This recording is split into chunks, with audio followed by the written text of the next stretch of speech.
Welcome in. It's the Rick and Bubba Show, 7 minutes after the hour. It's the kickoff hour. Helmsy here. Greg Burgess is here. Speedy on vacation. That means he'll be back next week. So we'll have, next week, the entire team will be back on the field. Rick and Bubba join us 1 hour from now. So looking forward to that, as always, on this Friday. Willamette out of play. We knocked that out yesterday. Chris Doing Adler, it again today. Doing it again. Chris Adler rocking that TV, that video option for you. rickandbubba.com for everything you want to know about the show. Greg Burgess, how are you today? I'm great. How are you? And I'm fired up. You ready to roll? One more day here without your daddy. We'll get him back next Speedy week. will be back. Yeah. We'll have the gang back together. We texted with him a little bit yesterday. He's been a busy man. He has. Things are going good, though, it seems he like. probably hadn't even thought about us. That's all positive, so good deal. Goodness, I have a lot I want to discuss in this hour. I was fixing to watch a buzzer beater. Excuse me? I was looking basketball? Yeah, I'd say I don't even like basketball. I like a good buzzer beater. Well, who doesn't like a good buzzer beater? Yeah, but anyway. Love buzzer beaters. Who is it? Do you know what team It was like UC Riverside or somebody that beat Arizona State. Oh, wow, that's a big upset. I may have the name of the team wrong. But it was somebody, nobody. UC Riverside, I'm right. I've got an issue going on driving at night. I need to ask you a question because I know you're a truck. I know you're a truck guy. That's right. And I recently, in the last, this is no time to go, ooh, I got a new truck. I recently did get a new vehicle, and I'm a truck guy now. Have not been a truck guy in been a while. 16 years. When you drive Maybe your daddy, 17. you would drive your daddy-in-law's truck every now and then. I would. You talking about the Green Hornet? The old Green Even though Hornet. it was blue, I called it the Green Hornet. I know, and I never understood that, but I went with it. He doesn't have that vehicle anymore. What? No, he doesn't. How you let that You know get what's away? weird, though? You know our friend Rob Ingram I do know. has a truck that looks just like it. I can't believe you. And I've actually borrowed that from Rob. Why didn't you get Pa-in-law's truck just to have it? It wasn't offered to me. Well, maybe that's why. Well, you could have bought it. Did he sell it? I don't know what happened to it. He may have donated to someone else. I don't know. So I'm a truck guy now. Feeling pretty confident. Got it all blacked out. It is. It's a nice truck. Yeah. And it's a Dodge Ram. The old Ram. It's the old Bighorn. Yeah. There you go. And it's Ram tough, they say. It is. And I'm gonna hook that Silverado and try to pull it later. I've really been enjoying it. And but I'm noticing something driving at night. I'm getting people that think my high beams are on. Is that a thing with you? Do you get that? It's them, the lights they've come out Yeah. with. They do the same thing to me. They flash at and me I'm all like, the what? time. I know. I give them the whole, here's the high beams, pal. Yes. You don't know what you're talking about. It's something about, and some, I guess I don't know if it's how the truck's set, that they're higher, and then plus, the new lights now are, they're brighter. But yes, absolutely. I get had the same thing. all the time, and I panic. I'm like, I'll apologize immediately. Oh man, didn't realize it because I never even turn my high beams on anyway.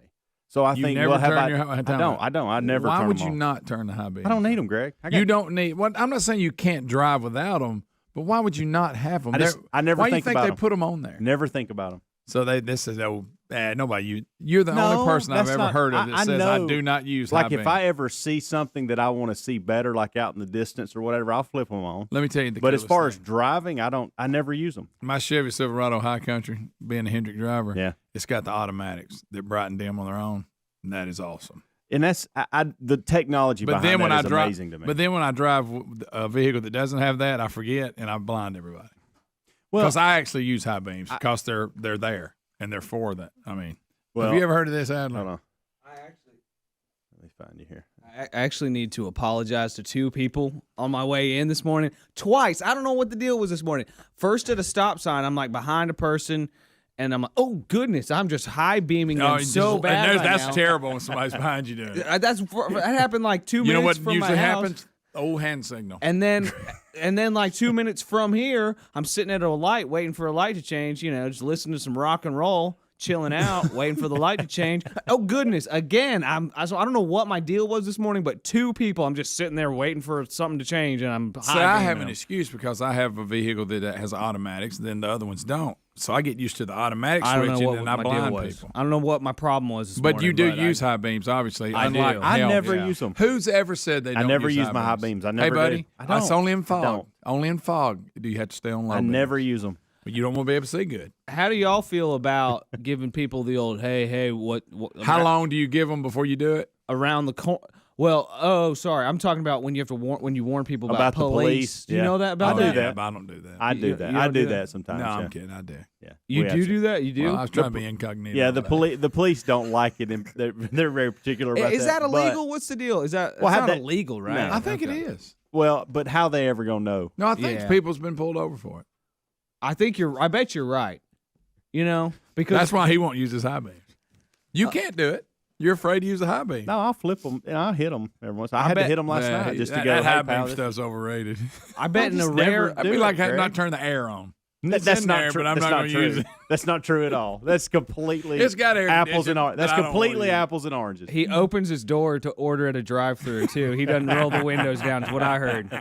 But I bet on a rare occurrence, occasion, a police officer has pulled somebody over for doing Probably the old so. warning. But then they saw they had a tag out or something like that. You know, it's like that's a good way for a police officer to give you a second look. I would say if he catches you giving other people the warning. Well, see, I want people to go by the rules, so I'm not warning anybody. Greg, 'cause you they're warn being people all the unsafe. time. You warn people all the time.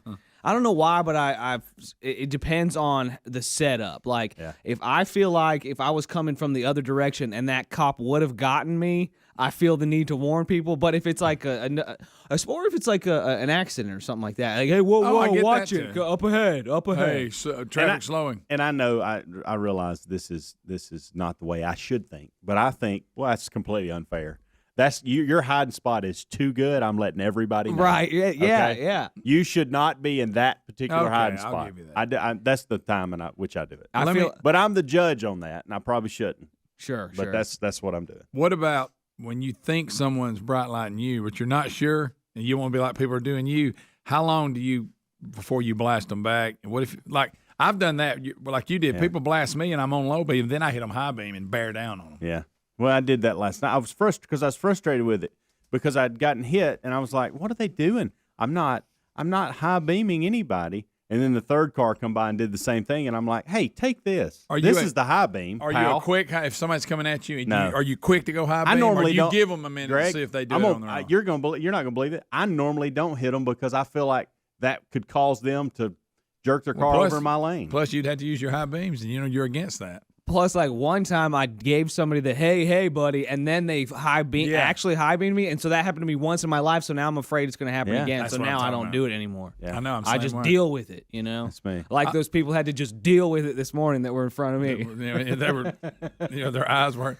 But no, but like I said, when somebody they'll high beam me and I'm not on a high beam, they think I am. then I'll you- sit, but they hit me second time. Like, hey, boy, I bear down on them. Oh, I bet you do. I turn big Greg. floodlights on top Yeah, of the you truck. fog I go lights, fog lights, everything, turn signals, everything. Hey, you want some lights? I got some lights for you, pal. Look at this. But I actually have a hard time driving on a road that has no street lights or anything like that.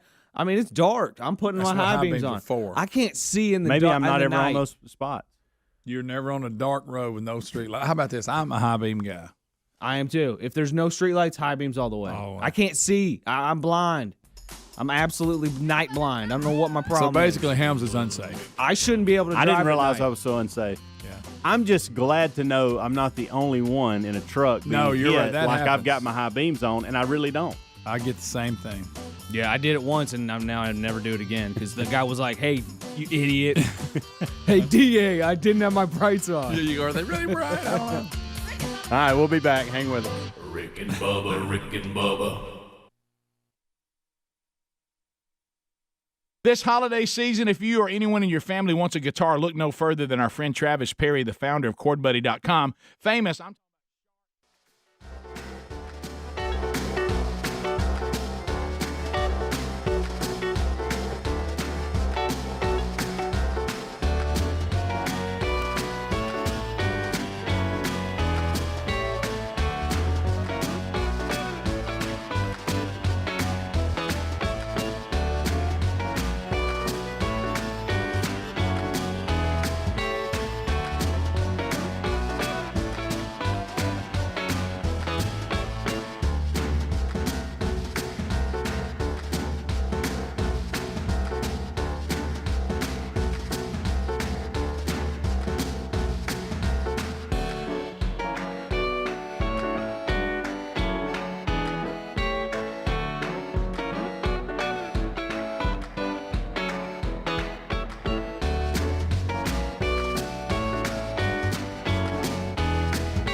The gravy, please. Rick and Bubba. Ooh, it brings me to my knees.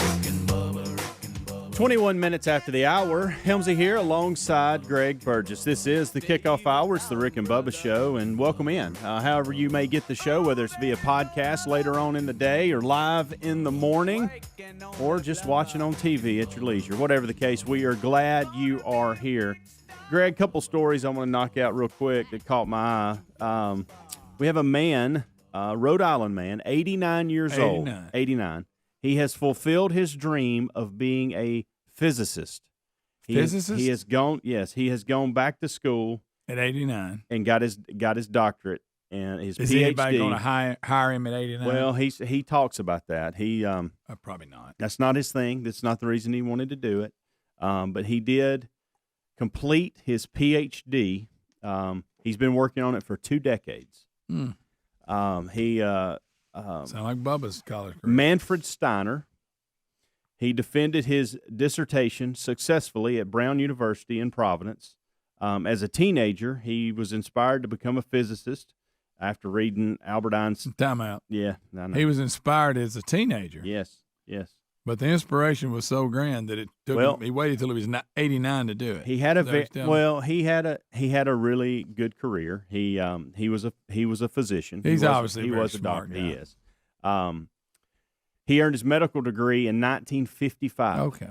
And then he came over. That was in Vienna. I thought you were going to say he went to work, No, just a normal job, and then he came back. No, he was. In fact, he was a doctor. Yeah, he was. I can't make fun of him. He had a successful career studying blood and blood disorders, hematology. Okay.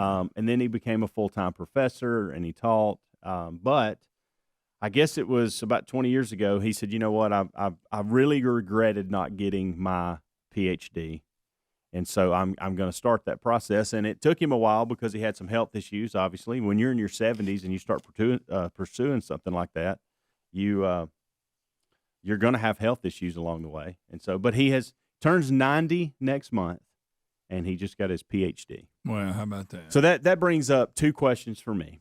One, do you have any desire to go back to school on any level? No. And if you did, if somebody come in here, okay, so we got that. You have no desire whatsoever. I think I proved that when I was actually in the school. Let's just say, let's play this game. If you were required to go back to school, Or I had a change of heart, and or if you had a change of heart, what would you actually study? What would you do? what was the laugh for? I don't know. And I mean, I'm picturing me studying. I mean, what would interest you so much that you would go, you know what, I think I'll go back and do that. I mean, is it economics? Is it business? Is it teacher? Kinesiology. Is it something in the medical field? See, I've always had this thought of. At one time, I wanted to go in the medical field. Really? I thought. Like what area? Like anesthesiology, something like that. Okay. But then somebody told me, Greg, you ain't smart enough to do that. And I said, yeah, you're probably right. But you probably were. I did think about that one time. But again, at that point, about as far ahead as I thought was about a week and a half. Back during our time of growing up, and even especially in your time, we were told a lot that we couldn't do things. Mm-hmm. Like now these days, kids are told they can do anything, which is a lie too. But Yeah, we were told, you're dumb as a game. but you're right. That's exactly. Yeah, Oh, right. okay. You bring it. Yeah, right. Good luck. You an attorney? Yeah, okay, buddy.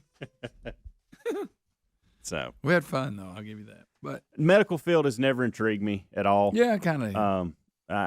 The blood and all that. It takes a special person. I don't think I'd want to go that far, but Yeah. some type of something. This is Technician of some sort. and this is. I've always felt like I should have been a coach and a teacher. I mean, there's been several times in my life, really in the first 10 years of my marriage, when I was right out of college, that I contemplated going back to graduate school just to get an education degree. Truthfully, if I would have stayed in school, that's probably what I would have done. Yeah. Well, it's a family business. And I was around it, which was one of the reasons. No, I ain't gonna do that because But Well, and it is. I love everything about it. and do you know how I determined I wanted a business degree? Seriously, this is how I was looking at. Everybody else was doing sociology or kinesiology. Yeah. or education that was on the team. You thought you wanted to I be thought, sharp. man, I'm gonna be sharp. I'm gonna go out on a limb here. I'm gonna be a business guy. I'm gonna get me a business degree. Look at you. Boy, that's really paid off. You guys saw it in there on your wall in your office. Yeah. Well, I mean, that's a degree. That's just a basic Bachelor of Science degree. I got a degree in hard knocks. If I had that in education, and I know you can go back You in can certain get your states teaching and stuff like that. certificate and that. Hey, the dream's still alive. That's true. You can pull it off. Don't know that I'll go back. Going back to Highlands College a couple years ago, that was tough on my time. I don't know that I could. Well, I do that missed my again. window. My brain was working a lot better years ago. Now, No, it's Greg, like this guy. Look at this guy. I know, that but I'm started in his not 70s. him. I mean, I can tell right now that if I sat down and tried to study something, no way I could concentrate. No way. All right, completely off the subject, and because I want to get this in, because we've got several other things we want to discuss. Squid Game. We talked about this. Haven't seen it. I haven't either. We talked about this a couple weeks ago, and I don't. What is? Well, I don't understand the draw. I have now. Again, I watched maybe 6 minutes of the first episode and stopped watching it. Maybe I give it another shot this weekend. Maybe I'll do that because tonight, you know what my Friday night usually consists of?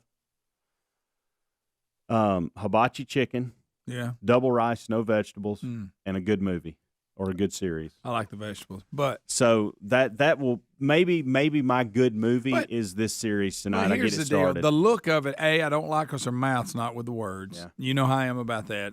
Only thing I hate worse than that is subtitles, which I just refuse. I can't watch a show that's full.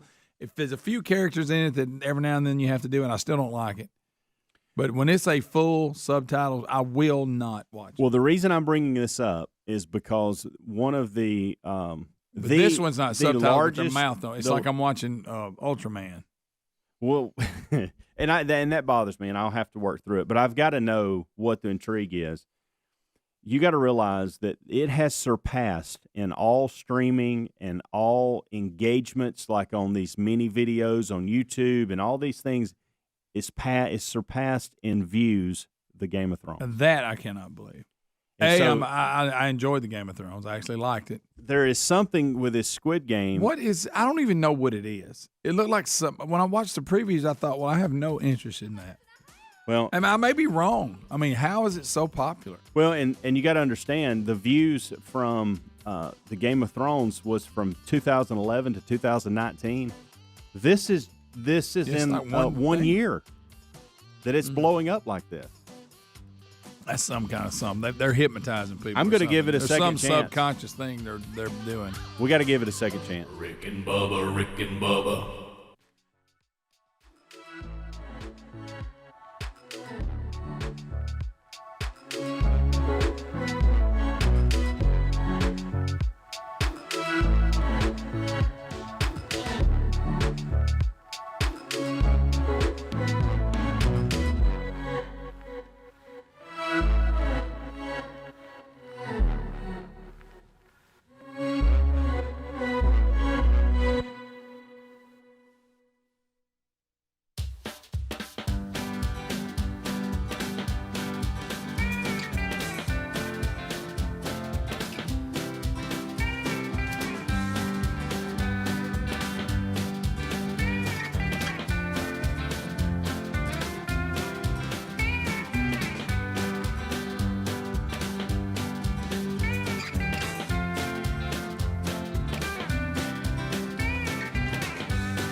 Yes, you are. 36 minutes after the hour. Helmsy here alongside Greg Burgess. Is the Rick and Bubba Show, and this is the kickoff hour. Speedy out this week. He will be back next week. Next week, we'll have the entire team on the field. So get ready for that. He's had a nice week with his father, who has been recovering from open heart surgery. So great that he got to spend some time with him. Greg? How about this portion of the Rick and Bubba Show is being made possible by Babbel.com/Bubba. Now, look, we all agree that learning a new language, it can be a little intimidating. Oh, it's tough. But listen, it doesn't have to be. Most of us are often worried about the level of difficulty, and the time commitment, and then I feel this way just when I speak English, having to hear how our accent sounds out loud. You ever, when you hear yourself on a commercial, you're Can't like that? stand hearing myself. So thanks to Babbel.com/Bubba, the #1 selling language learning app, the whole process will be addictively fun, fast, and easy. Their teaching method has been scientifically proven to be effective, and you can choose from 14 different languages, including Spanish, French, Italian, and German. How about that? Yeah.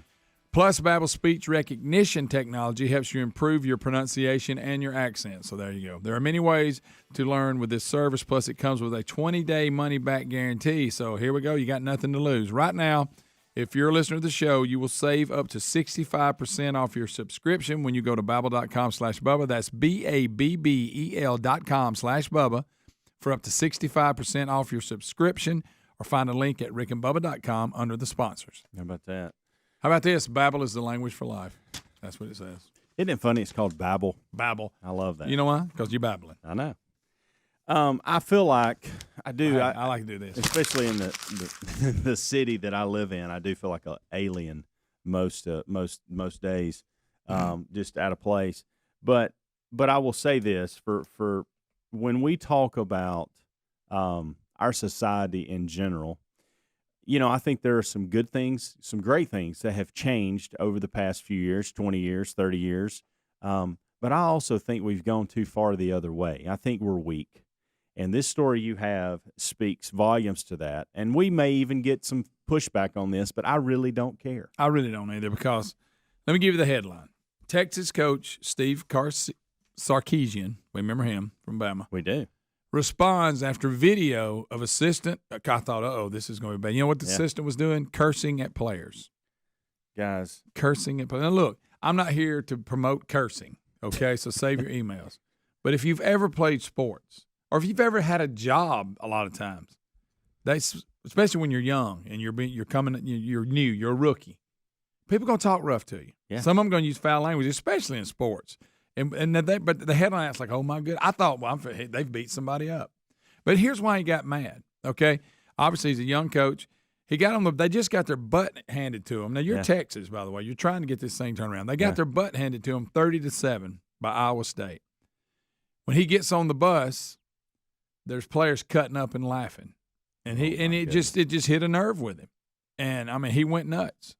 And what I do love about Sarkisian, when they asked him about it, he didn't do the typical, he's defending we're sorry. He goes, look, he said the colorful language reflects his passion for the game and wanting to turn the program around. He said, I think the thing that jumped out to me when I first saw the video was you could hear the passion in his voice. We really believe in the staff that we hired and do what we came here to do. The guy, look, if you can't handle a little butt chewing, and it isn't about cussing or not, but here's, I love this statement. That's really not what this is about. Look, nobody's condoning foul language, but have you ever played football? Any sport, any job, by the way. I hate to break it to you, but when you go out in the real world and work, people are going to cuss. You got to learn to deal with that. People are going to chew you out at times, and they're going to use the language and verbiage that you don't necessarily like or agree with. In this line here, this tells you where this mindset is coming from in today's world. Some have said Davis went too far, that amateur athletes is what they're referring to, should not be addressed that way by coaches who are paid large salaries. Now, what does that have to do with anything? So if I'm a coach that's not getting a large salary, can I cuss them then? But the fact that they're amateur athletes, which I don't know if y'all have seen this year, that they're not, which is fine. Stop saying that. They can make money. Yeah. But I don't understand this mindset, the twist we're trying to put on it here, that somehow large salary coach cussing a player, an amateur, what does that have to do with it? If you're offended by that, that's one thing. It has nothing to do with a coach making a large salary cussing an amateur athlete. I can promise you this. There wasn't nobody on the team offended. No, players. absolutely. And I'm going to tell you this, and I don't know if you just said it in the story, but there was a player that released this video. Yeah, and I'm going to tell you, ridiculous. I'm suspending him today if I'm not kicking him off the team. You know, in fact, So you can put Sarkisian said they have a players' council, I guess, Yeah. where they sit and you got to do that. I know, nowadays. I know. He said that they actually. I think that's ridiculous, He too. said that we they have to have actually met on as that, well. though. The players going, this guy should be disciplined. And I think he should be, too. Come on. Kicking him off the team may be a little rough, but he is suspended for sure. And again, not condoning or whatever, but we act like any coach of any sport getting a little colorful with his language when he's mad, that's not. Yeah. How about this? I played better when you talked to me that way. I'm sorry. I mean, I ain't condoning nothing. I'm gonna tell you something, and I don't think my dad would even mind me saying this, but my dad would get on me, and you know when he got my attention? When he cussed. Now he rarely did it, but when he did it, I understood this is significant, and I better listen to what this man is saying. Yeah, it's at a new level now. And you know what? I learned my lesson, and I'm gonna be honest with you. I've done this with my kids before, and you know what? The times in which I've done that shocks them. It does. It does. And he even said that. He said he looks at is his passion. He said, I see that as a positive. We may be the weakest society that I have in my lifetime. I've never in my life. And I'll got go a this video. far too. I'll go this far too. A couple of weeks ago, I think it was, the University of Washington. We're all up in arms about this assistant coach that grabbed a face mask or hit the guy in the helmet with his hand or whatever. Can I just say this? We were a much better society when we were grabbing face masks of young men and getting in their face. I saw the video of that, and I again, ain't my coaching style, but I don't see anything that couldn't hurt him. The guy has pads on. Should not have been a news story. It shouldn't have been. And look, if I'm whoever's on the administration at that particular university, if I want to call him in myself and go, look, man, I don't like that. Oh, they've suspended him for a game and all this, but I know. And the only reason they did it is because everybody was offended. Same thing with this. But what I don't like is the angle they took, amateur athlete and high-paid coach. I know. What does that have to do with anything? Nothing to do with it. My goodness. But anyway, again, that's what's wrong with our country today. It is. It really does start there. If you're going to play sports, you need somebody to get on you a little hard. I've never had a they were job laughing where people didn't get on me. Rick Burgess has chewed me out in his office before. Sure. That's real world. That's real life. And you know what? I learned from it, and I didn't do it again. I know that. I've been chewed out at work. I mean, it's just like I said, my dad, like I said, we knew when he was serious. And I mean, prior to here, I was in corporate America. And you know what happens when I did not do what I was supposed to do, or I stepped out of line or whatever? They brought me in the office and got on me pretty good about it. Oh, yeah. Oh, yeah. I hate to break. This is real world stuff.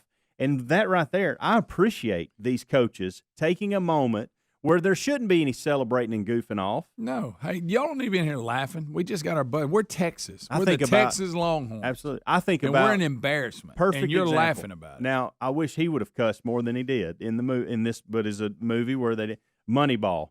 When Brad Pitt hears them celebrating after a loss, and he goes in there and takes the baseball bat to the sound system, and then jumps on them, and then gets Giambi sends him out of there. He did, yeah. But that's real world, people. And I hate to break it to you. Hey, guys, keep it in the team. Yeah. Don't send a video out. Are you kidding me? I agree with that. Anyway, we'll come back. We had a big day in sports yesterday. Several moves, a lot of stories, and then we got a big college football weekend. We had the big NFL start to their weekend last night. And there was a college game last night. We'll break all that down when we come back. We'll go pay some bills and come back. But and then there was this play last night with the Dolphins that got called back. The athleticism from a 6'6", 330-pound guy. We'll discuss that too. That was worth just watching. It was. Got called back. It did. All right. Hang with us. 44 minutes after the hour, you're listening to the Rick and Bubba Show. I'm going to cuss out there. Rick and Bubba, Rick and Bubba.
That's right. 50 minutes after the hour, it is the Rick and Bubba Show.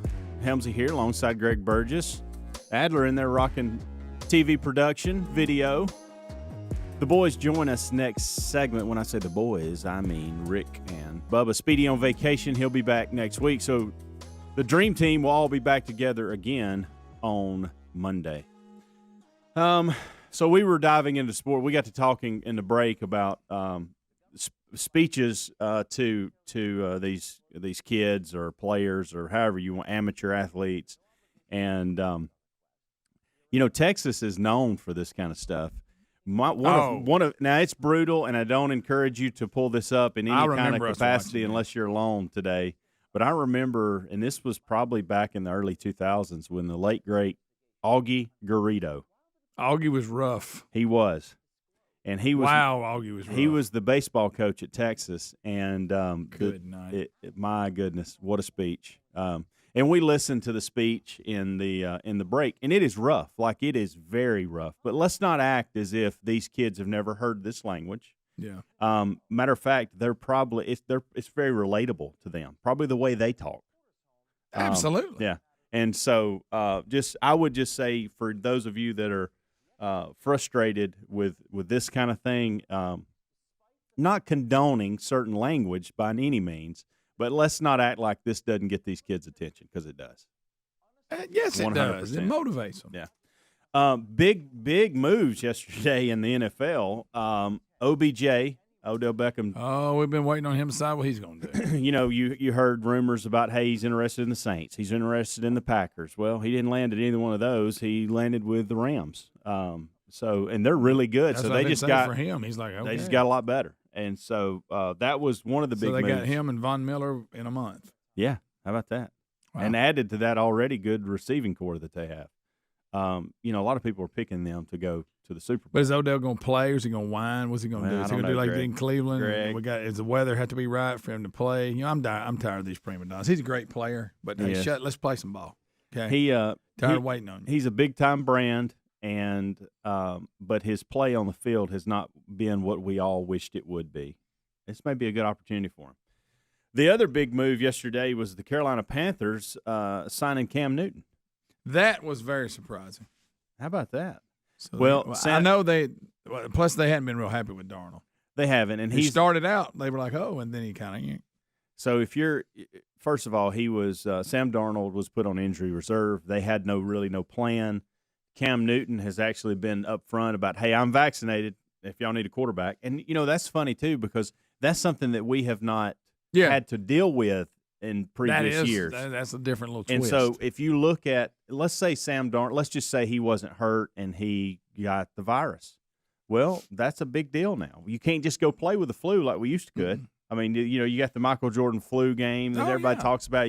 People played sick, and now you can't. We all did. And so with the Aaron Rodgers deal this past week where he's unavailable, now you have Cam Newton. Now, I will ask this. Is Cam Newton sitting there going, hey, I've kind of enjoyed this offseason? I know, because, they're more than halfway through the season now. He's been sitting at the house. And they're not very good. No, they're not. But this does give him an opportunity to go in and shine a little bit. And it looks like I didn't get a chance to break the number down. Got a decent contract. Yeah, I don't know how much is guaranteed and which is incentive. Yeah. But well, good for him, and interesting to see how that shakes out. Yeah. How about that? Last night there was an NFL game. The Dolphins upset the Rams 22-10. I didn't see the game, but they shut Lamar Jackson down. They did. Very strange. I don't know what was going on. I didn't watch it either. But correct me if I'm wrong. Tagovailoa, was he out because of an injury? But then the other guy got hurt, and then he comes in and actually plays pretty good. So I heard this yesterday. How about Tua has been out 11 of the 26 games due to injury prior to yesterday. And that was kind of a dig when he came out of college. Can he a lot of people said healthy? We all know he's a great player, but can he keep, and they're legitimate injuries. It's not that. Yeah. Some people are just injury prone. There's something about him. He was not 100%, and so that's why they made him the backup yesterday. And then Jacoby Brissett got injured in the game last night, and Tua had to come in. In the league. I know. Came in and did a good job, and defense played real well. That was a big part of it. There was like a 49-yard fumble return for a touchdown. Okay. But the play that I have watched several times this morning, and it didn't count. It's called back. The Dolphins are probably on about the 12-yard line. Tua goes back. It looks like it's a little screen pass. The Robert Hunt, is on the line, guard, tackle. I'm not sure which one. And he's ineligible. He did not make himself eligible. I don't know if this was the way the play was or designed. did they accidentally throw it to him? Or did he step in front of a running back that was supposed to get it? I don't know. But he's 6'6", 330 pounds, and what that man does for 10 His yards move. is unbelievable. And then gets flipped Yes. into the end zone. You talk about athletic. I know it was called back, but it was it's this something guy, special to see. I mean, it was amazing to watch his big body take off like he did. Yeah. Last night had a decent little college football game too, and we've talked about that. It hadn't been Thursday night football in college. It hasn't been what it has been in the past. And Pittsburgh over North Carolina. Yeah, that's a big game in the ACC. It was, and Pittsburgh pulled it off tonight. Overtime, wasn't it? Didn't it go in overtime? I'm not sure. I think it did. It's like 30-23, but I don't know if it went in overtime. Cincinnati and South Florida play tonight. Oh, good night. Well, if you don't get a chance to watch Cincinnati, this is a good chance to do it. So, Well, I guess. that goes on tonight. Then there's other games tonight too, but I'm going to run through these real quick. See what interests you, Greg. Michigan at Penn State tomorrow, Saturday, 11 game for them. a.m. kick. Oh, So wow. that's good if you're wanting to watch that. Mississippi State and Auburn also 11 a.m. and Oklahoma Baylor at 11 a.m. So you got 3 11 a.m. games, pretty salty there. Alabama really off this weekend. New Mexico State. Yeah. I know Coach Saban doesn't like me talking about the rat Hey, poison. watch out for the Lobos. But that's their world. Georgia at Tennessee. That's the CBS 2:30 kick. Guys, look. And I was afraid you were going to bring this up. I'm just saying. I'm Your not saying radar's up Tennessee's on going this. to beat them, but that's, Mine is too. I'm telling you, Tennessee's better than they were. That don't mean look, Georgia's the best team in the country, hands down. But football's a strange game. It is. Is all I'm saying. Miami. That's all I'm gonna say. I'm not gonna make some crazy prediction. Well, no, I'm with. When I read it, I thought this could be the week, and that's all I thought. And then it also could be that where we just show you that Sure. you ain't there yet. Yeah. And that's probably what's going to happen. This one meant something many years ago and means 0 today, and that's Miami at Florida State. Yeah. I always looked forward to that.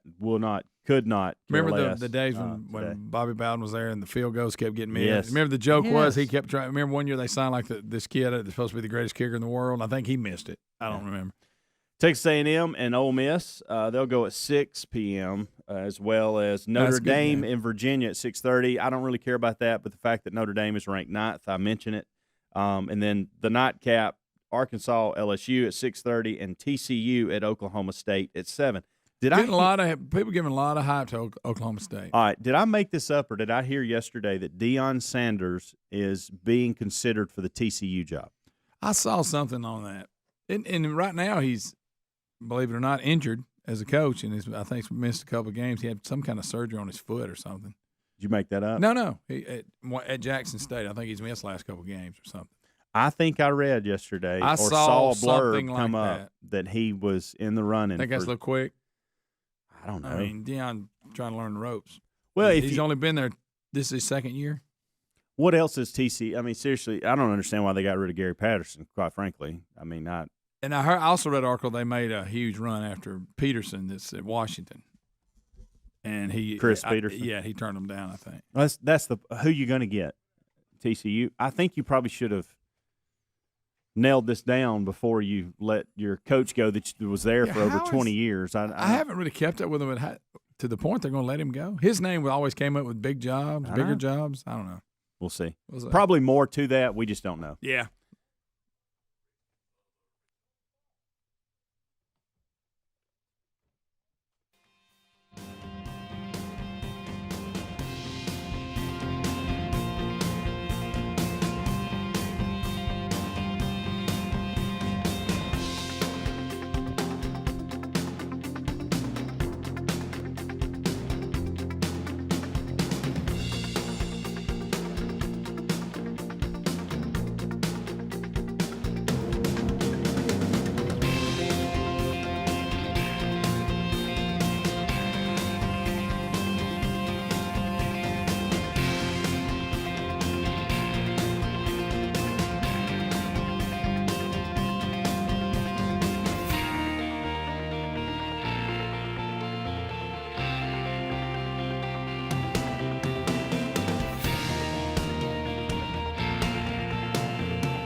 Terms and conditions apply.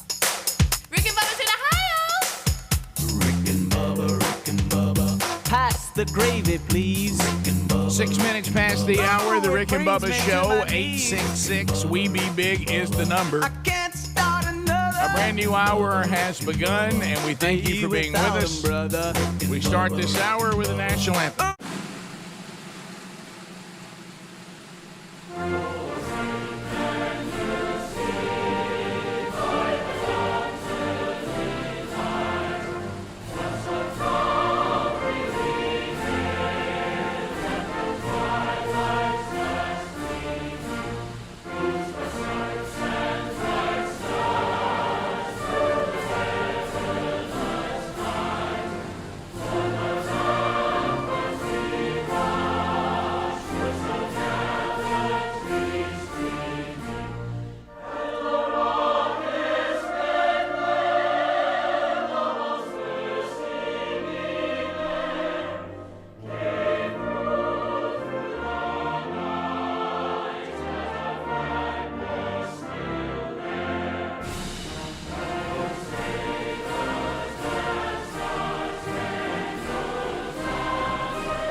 Eight minutes past the hour, the Rick and Bubba Show.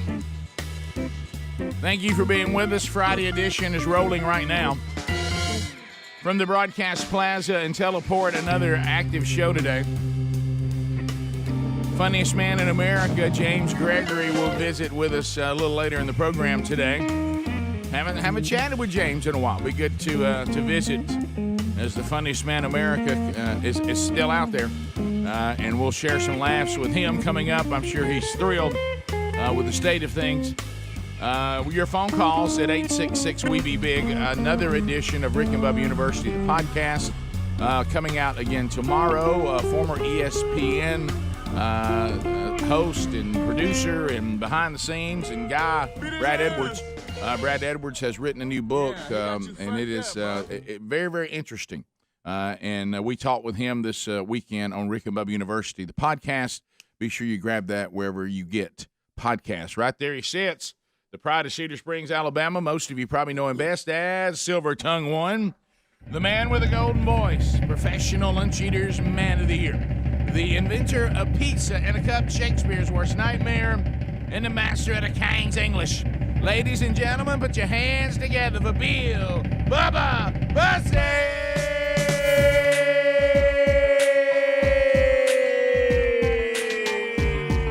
Howdy, Bubba. How about it, Rick Burgess? Friends, neighbors, associates everywhere. Pull up a chair and come on in. It's the Rick and Bubba Show. Yep. Glad to have you. Right there. Have Here a we seat. go. Have a seat. You know, sometimes, I don't know.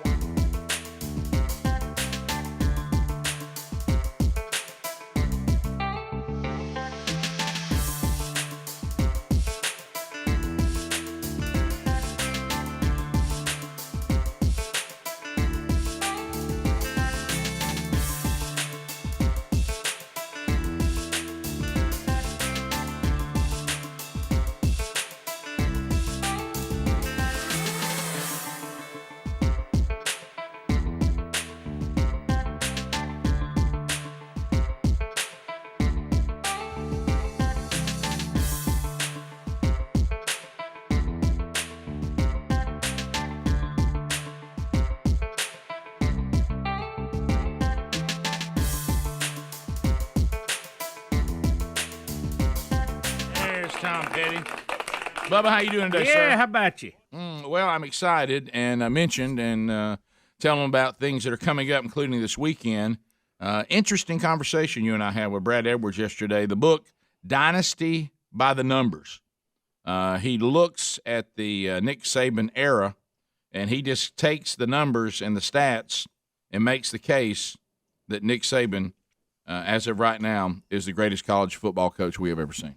You know, by the numbers. We always talk about we love people who are good at what they do, and you have to move above fandom and some of that, and look at excellence. And or you look foolish. If you don't. And Brad has got this great book, and it may be the handbook for how to build a great college football program when it's all said and done, but. He breaks that down, looks at it. You know, Brad's an interesting guy. He was with ESPN for 25 years. Wow. So and really a good guy. And I actually offered him a job here on the show at the very end. Yeah, so you did. Y'all I thought have that to was catch that. That was interesting to see him look at you and not know how to respond. That was he didn't know. I don't think the reference, but yeah, I thought it was pretty funny. Yeah, I tell you what was interesting is that when he was. There were so many things. Good guy, though. Yeah. Really good guy. Really enjoyed it. He's another one of those guys. Right. We could have talked for 3 hours. Did you know that, Greg, that one of the stats that I was thinking about that, because you can't get me too caught up in the numbers. I just got to go see those that are easy to follow. Yeah, me too. So Saban has got 6 national championships. Is that right? With Alabama. With Alabama, yeah. Yeah, and he said, did you know that he's the only one that has all 6 rings as far as the coaches? There's only one other guy that has 5. Everybody else has 1, that 2. Much turnover. That's that much turnover. Wow. And it also shows the consistency that he has. It's not in the assistant coaches. Yeah, and I think he said the 2017 championship team, that the 2020 championship team, that it was complete turnover. There weren't anybody coaching. Not one on the 2020 championship that coached in the 2017 championship. How about that? That wow. I'm like you. I'm not a big numbers guy, but those are hard to ignore. Yeah. Oh, and that even. He's got some numbers going to blow your mind. But we got to talk about him at ESPN and how he got that gig, and why he's not there anymore. Mm-hmm. So interesting. It was. I think you'll enjoy it. I would highly recommend it. Yeah. So that's Rick and Bubba University, the podcast this weekend, and he's self-published. So be sure and catch the podcast to try to figure out how to get the book, because it's not going to be your normal thing. It's BamaDynastyByTheBook.com. BamaDynastyByTheBook.com. Yeah, and again, it moves beyond fandom. If you're an Alabama fan, you're obviously going to love it, but any other fan, just the story of the success and looking at those numbers are incredible. Yeah, well, to me, I look at this kind of stuff, like you said, you got to – I know fandom is hard to – yeah, it's hard to jump over. It's a high fence. Yeah, but I think somebody can be so successful that even your fandom can't really make a case against it. Well, here's the thing. Instead of being offended that it's some team you don't cheer for, if that's your case. Right. Look at it, learn from it, try to replicate it. Yeah. That should be – that's why I'm saying I think it could be a handbook for things to come for other – and, of course, you can't always – you may have the roadmap. You can't replicate it, but you certainly have a plan to do right. it. Right. Yeah, sometimes there are these people, and I think Coach Saban is one of those. You're going to try to do your best effort, because it really kind of is impossible to out-Saban himself.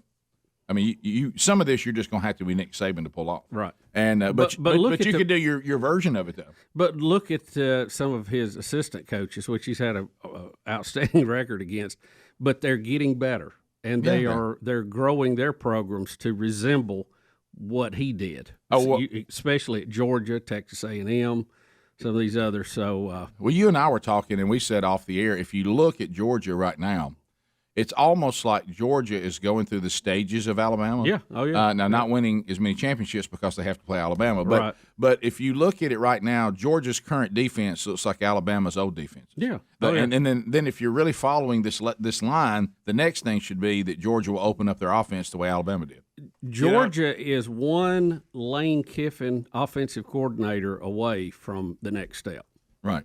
You see, they're kind of building that thing, and it's a process. Yeah. We know that, we've been told that. Right. And, so anyway, it's interesting though. It's very interesting. I don't have to be a fan of Donald Trump to find something that might help me in business and the art of the deal. Yeah. Oh yeah. I mean that didn't mean that I love Donald Trump. It might mean there were some things in that book that I applied to my business that that were helpful. Listen, so, if you're just reading for this, how amazing an era was this?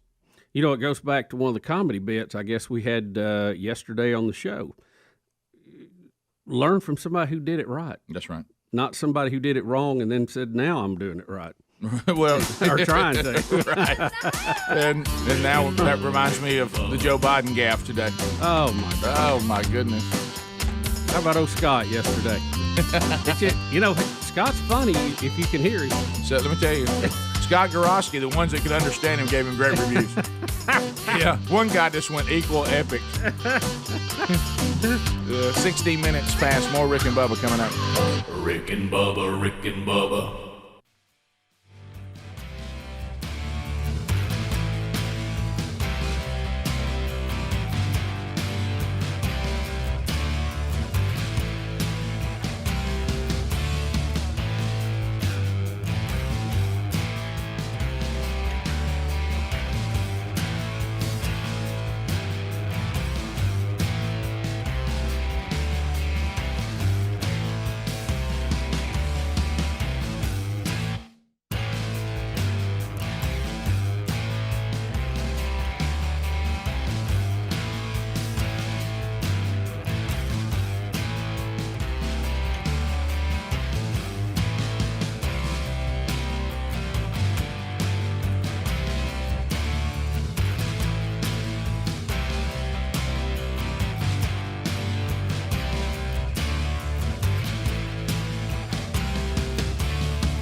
22 minutes past the hour. The Rick and Bubba Show, 866. We Be Big is our number as we work our way back. All right, so I'm looking at what's available to us today. We got James Gregory coming up a little bit later on. That'll be some fun times together. Is it possible that the President Biden gaffe is such a bad gaffe we can't even play the gaffe? I mean, without getting in trouble. I heard that yesterday, and I thought, what in the world? I mean, in the cancel culture, are we allowed to even play what he said? There's been minor blowback about it today so far. Mm-hmm. But I thought, what if Trump or George W. Bush had said what he said? We would have. The blowback is coming from the right, not the left. So I want to hear, where are we at on this word that he used yesterday? Because if we can't use that word, then every news outlet today should not be hiding this, and they should be wanting a response from our president. Guys, we were told 2 weeks ago we can't use master bedroom. Right. So this word our president's throwing around is okay? Well, it shows you again back to the loss of the mental capacity and the grasp of his cognitive skills. Guys, he doesn't know. Here's another example. This Satchel Paige story, he uncomfortably started telling the Pope this story, and no one knows why he was doing it. And I guess this is his thing he says about his current age and the fact that we do feel like he's fading. And he now thinks anytime age is brought up, he has to tell us the Satchel Paige story. He's obsessed with this Satchel Paige story. That and the guy on the train. Yeah, well, that's what I'm talking about. It's just like that. It's just like it. It's the guy. It's the Joey. He's got two stories. But I don't know. I'm afraid that we could get in trouble. Yeah. I mean, Adler says he has it, but I'm afraid. Yeah, I don't even see a need. I don't see a need to play it. I don't know what to do with it, really. Yeah, it's just, again, it's unbelievable where he is mentally. And it's unbelievable that he has got a pass on this versus what it would be if somebody else said it. It's just something. I don't say it. I don't deal with it. Don't want to play it. No, but you can go look it up for yourself. It's all over the place. But the league is still called that when you refer back to it. Yeah, I don't want nothing to do with it. No, I'm with you. Don't but we I'm have just a saying? do we still in have this world we live in today? I mean, well, there's no sense in it. It's crazy. The world makes no sense. Well, then are you going to change that? Well, Greg, all right. Now, if you really want to have fun, I just pulled it up. It's got the Wikipedia for it. It's got the. I mean, is there still? Well, you can search other things that'll come up in Wikipedia. No, I'm talking about, but everything, there's standpoint, like a Hall of Fame and stuff, right? Yeah. What I'm saying on this particular word is all of it doesn't make any sense in this cancel culture and this new fear of words. But if there's still a college fund that uses it currently. And they do, yeah. Okay. See, that's and my then point. And then because remember, we would say, well, Rick, you can say it historically, but the new cancel culture says you can't even say things historically. Right, we've gone back and changed history, and you can't even refer to something in history. I mean, we've pulled down people's statues because of what the culture was when they lived, even though things that were considered offensive now weren't then. I'm afraid to even discuss this because my point is you can't discuss. I thought this word here growing up, we all knew the other word was used as a offensive slang. Yeah, and why? Well, depending on some use slangs, some use it. Anyway, but this word I was never in that category, was it? Well, to your point, Rick, on the fund, what I'm saying? I don't think it was in that category. But Bubba made the point when in the kitchen today, though, there was a revisiting of even acceptable words that are no longer acceptable. That's true. Okay, true. So and this I thought was one of them, right, Bubba? I mean, didn't you say President Obama even tried to eradicate this word? He signed. I saw one thing on social media. I assume it's true. May not that be. he had signed an executive order outlawing the government from using that word. Well, to your point, Rick, on this fund, they don't even put it on their website. So if you go to their main website, their homepage, they go by the UNCF, and the only time that word that Biden used yesterday, it's in a very small, tiny font at the bottom of the page where it says all rights reserved. That's the only time they even put the word on the homepage. So there is an attempt to remove the word. There is. Yeah, okay. Now, unless they've changed it, and it's located in Birmingham, There is a museum for that baseball league, and it is in the name of the museum. But here's the problem, okay? I believe, and let's say that the word that because I'm not going to play. Who knows what will happen? Like I said, let's say the word is pancake, okay? And now so if I said there were the pancake leagues, and Satchel Paige was one of the greatest of the pancake league, I think he would have been fine. But if I called a person a great pancake, I know that's where he messed up. He called him the great pancake. He did. It's his old foggy, confused mind that caused that. Over that. That's different. It is. Okay, if he just historically referred to the league, I think he would have been fine. I think you're right. But that first statement, and then he goes to it. You're right. But again, that goes back to Joe Biden being Joe Biden. Right, I mean, I know. But Bubba's point stands, and we all agree with it. Are we going to let a sitting president get away with this, no matter what party they represent? And if the answer is no, then Joe Biden's in trouble. If the answer is, yeah, the way it was used, any president would have been fine. Okay. But it's hard to figure because it seems that we change based on who it is. Exactly. Yes. I'm to the point of let's be less offended and let's do it. Now we're going the other way. Yeah. We're bringing in stuff that wasn't offensive. Now it is. Well, I'm going to go this. I'm going to go this far. I've got clearance from a good friend of mine who happens to be black. Okay. He said we could use it. I think I'm interpreting this right. Okay. But Billy, I still ain't comfortable. Well, I'm just scared to death now to say anything. Rick, we better get a bucket of paint and go to the museum down here in Birmingham. I'll tell you that. I understand all that. I think where his problem was that example you he gave didn't is try. excellent. He didn't walk through the history. Great pancake. He then, No, you're right. He They didn't basically say said- he didn't say the pancake league. He said this guy was a pancake. and he said The great great pancake. pancake. Wow. I mean, I heard it. You're right. The stammer's what got it. And if that's okay, Well, here's what they need to do. They need to pull him in and go, Joe Ott, you got these stories you rotate. Let's put this one up and pull Corn Pop back out because you quit telling Corn Pop. We can tell Corn Pop, but let's take this one off. the danger for the Biden administration right now is he's proven if he locks on a story, he'll tell it. He'll tell Rick, it. that train story. Well, Greg, now the Satchel Paige story has become his new story, so I must warn all people that don't like him using this word. He's locked into this story. Rick told it through a translator to the Pope. Don't forget that. So does he get a pass or not? Bottom of the hour. Rick and Bubba, Rick and Bubba.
35 minutes past the hour of the Rick and Bubba Show.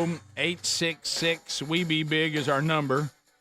Allforum.com/Bubba. We are rolling to Thanksgiving, Christmas, and the New Year. Wide open as we are wrapping up another year.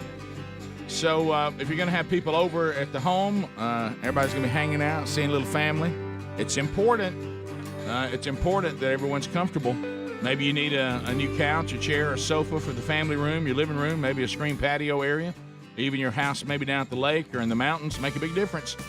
Do what we did. Go to allforum.com/Bubba right now. They have outstanding, high-quality, handmade in America furniture, including armchairs, sofas, sectionals, love seats, all at affordable prices. It's customizable, which I love, and they ship it right to the door from the factory there in beautiful North Carolina. Pick the fabric, the color, the leg types, plus sofa sizes and shapes to make it perfect for you in your home, even maybe your office if you're looking for something like that. Maybe some of you are moving your office and you're going to be somewhere else when the new year starts. Anybody know anybody doing that? But anyway, find out how you can do it by going to allforum.com/Bubba. The furniture arrives fast. Shipping is always free. You can have your new chair or sofa in 3 to 4 days, customized exactly like you like it.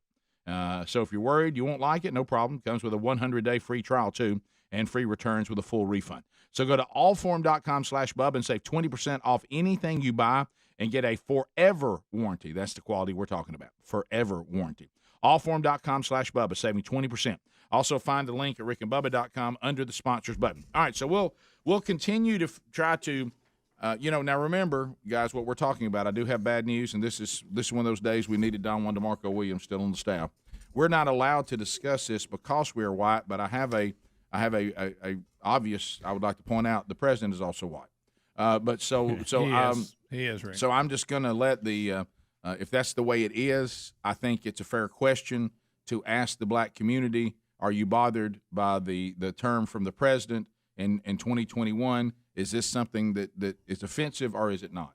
Now, you cannot say. And would you, if Donald Trump said the exact same words, the exact same way, would you feel the same? Right. That's what I was going to say. You're not allowed. Or George W. Bush or anybody on the right or conservative. No one is allowed to say the person I voted for said it, so I'm okay. But if the person I voted against said it, I would be upset. You cannot do that. You can't play that because trick. that then makes the word not offensive. It makes it a preferred. It's a political. Now it's your political preferred wedge. Yeah, can't be that.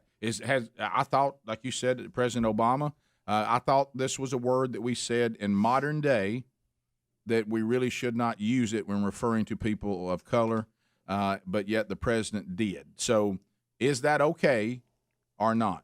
And should he be held accountable? I really, in the times we're living in, I don't agree with this culture, but I've been voted out that we go out and cancel people. We say you're done. Oh yes, sir. For that. So I don't know. We'll see. Another thing is, and we all told you this was coming. You know why we told you this? Because we've been around for 57 years. Rick, we know a lot because we've seen a lot. Because we've seen a lot. Spending bill. The spending bill. Now they've already got the one for the infrastructure. That one's gone. There's no stopping it now. This is the one that Manchin, who now has become a celebrity. Manchin is saying when you see the inflation that we have right now, I can't be for this bill. Oh, it's gonna make it so much worse. Right. Now here's another San thing. Francisco, $5.85 for a gallon of gas right now. Yes. By the way, if this goes through, I heard some commentators talking about it that the top tax bracket in every state will go to 50%. Mm-hmm.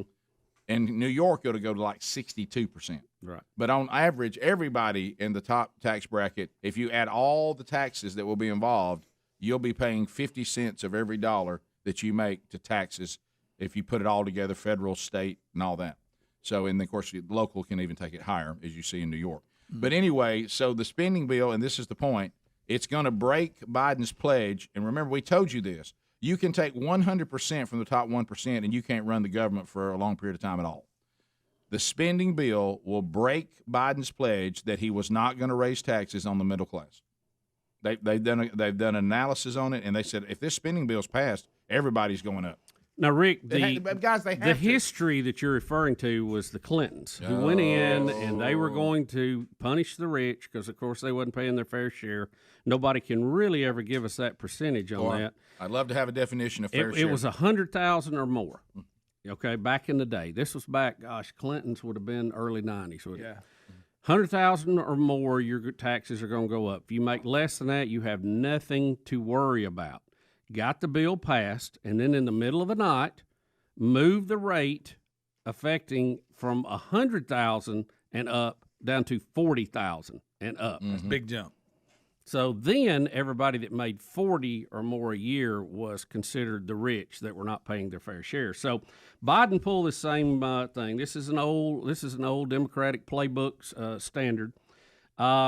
He said it would only his big tax increase was only going to affect Americans earning $400,000 or more. $400,000 or more. Mm-hmm. And we'll hear Biden say that himself here in just a second, okay? Now, the analysis of this is from the Nonpartisan Tax Policy Center. Don't know who they are. They're nonpartisan. I don't know how good their predictions are. Right. I will tell you what I seem to sense over the years, okay? Taking into account all major tax provisions, roughly 20 to 30% of the middle-class households would pay more in taxes beginning in 2022. Correct. More, roughly 20 to 30% of middle-income households would pay more in taxes. Now, the think tank also said that the increases would be small, with low and middle income households subject to a hike around $100 per year. The household earnings between $200 and $500 would pay on average, what was it here, next page, more than $230 per year if the plan's implemented. Now, some of you think, well, that ain't much, so why are we worried about it? Well, the point is, it still violates what the promise was. Yep. A promise is a promise. He didn't say middle class you're going to not pay a lot more. He said you won't pay any more. So that we have to hold him at that word. Well, the term he used, Bubba, was zero. And best of all, the cost of these bills, these are the president's words, he's zero, not going to cost you anything. Now, what I have Won't noticed, pay a penny. What I have noticed over the years with these nonpartisan tax things, and I don't know who, some people, well, this is a bunch of Republicans or a bunch of Democrats. I don't know this bunch. I don't know who they are. Most of the time when they say and give you that number, 100 or 250, that's low. Mm-hmm. It's always low. Yep. So let's hear Biden, with his own words, again, tell us about his tax increase. That's in the Build Back Better bill, which is not going to raise taxes 1 single cent. Yeah. 1 single cent on the middle class. Yep. And those earning less than $400,000 a year. 1 cent. Here's another one. 1 cent. He said it again. This time he didn't tell us about the Subway or Amtrak or Satchel Paige. He said no one, and he said, and I made the comment when I wrote when I was running. No one making under $400,000 a year will see a penny in their taxes go up. No one. See, he said you won't even a penny won't even go up. Well, I got news for you. $100 is more than a penny. Yeah, and I will eat a bat sandwich if it's only $100. Oh, Bubba. Trust me on that one, guys. Because once I've lied, then now I've already proven that I'll lie. Once I've broken the barrier of you're going to get a tax increase, the amount is just a subtitle to it. And also for those of you out there, I don't know, there may be some, and you're out there getting after it, but I would say a lot of people listening to me, your job is provided by the top 1% of the income earners in our country. That's the people that employ you. So the top 1% is going to see around $55,000 more a year go, and then the top of the top 1%, some of them will be paying an additional $585,000 a year in taxes. Look, here's the thing, and I'm sure that nobody will cut jobs or make arrangements to try to allow for the less money they're going to have. That's the part that they never tell you about. You also get affected by this indirectly on the attack on people who a lot of time provide the very jobs that we have. Well, you have that. And let me tell you the biggest tax that will surpass all of this, and all of us are going to pay this, and that is inflation. Yep. Yes. Inflation is going to be the worst tax any of you have ever seen. And it affects every single human being. Yeah, and every penny you spend or you save. It affects it, makes it worth less. And Manchin is saying if we go in there and print more money, inflation is going to run wild. Yeah, it doesn't matter what you do with it. Once you put it into circulation, and that's a Democrat, by the way. Yeah, and some of this, some of these schemes that we're doing with our money is ridiculous on both sides. It really is. So there's your Biden update today. The not going to pay one penny, wrong, and the use of a word that we thought had been eradicated, especially referring to someone as this word, not just referring to maybe historical leagues and college funds. So I don't know how he'll fare. The latest on his approval rating just continues to plummet. We'll be right back. Rick and Bubba, Rick and Bubba.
9 minutes to the top of the hour, the Rick and Bubba Show. 866-WE-BE-BIG is our number.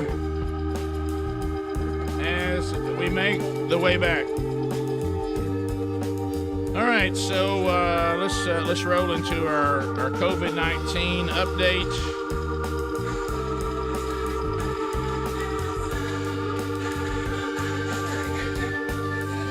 The bizarreness that is the pandemic and vaccinated, unvaccinated, natural antibodies, treatments, politics, wars, mandates, all the horror that we continue to deal with involving all of this. And so now we'll get into we're declaring people that are not vaccinated evil. You won't believe the latest person to make that accusation. You really won't believe it. But anyway, so is this true? This story? I'm afraid it is, buddy. I know that hurts, but and this is not something Dave Ramsey would say, by the way. In our contest, is it Gene or is it Dave?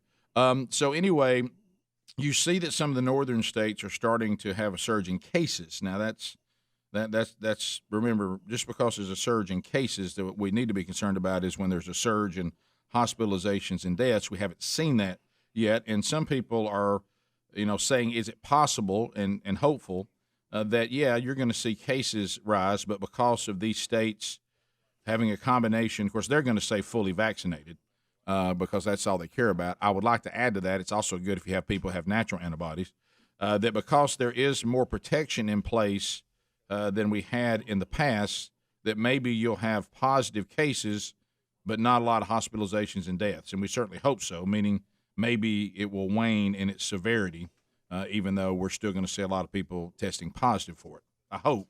And they're saying that we're looking at the northern states right now to see if that may be the trend, because these are some of the most highly vaccinated states we have, but they're still having rises on the number of positive cases. Which states is it, Rick? Which one the one they're saying right now, because they just featured only one in this story because it's the highest vaccinated rate in the country, Vermont.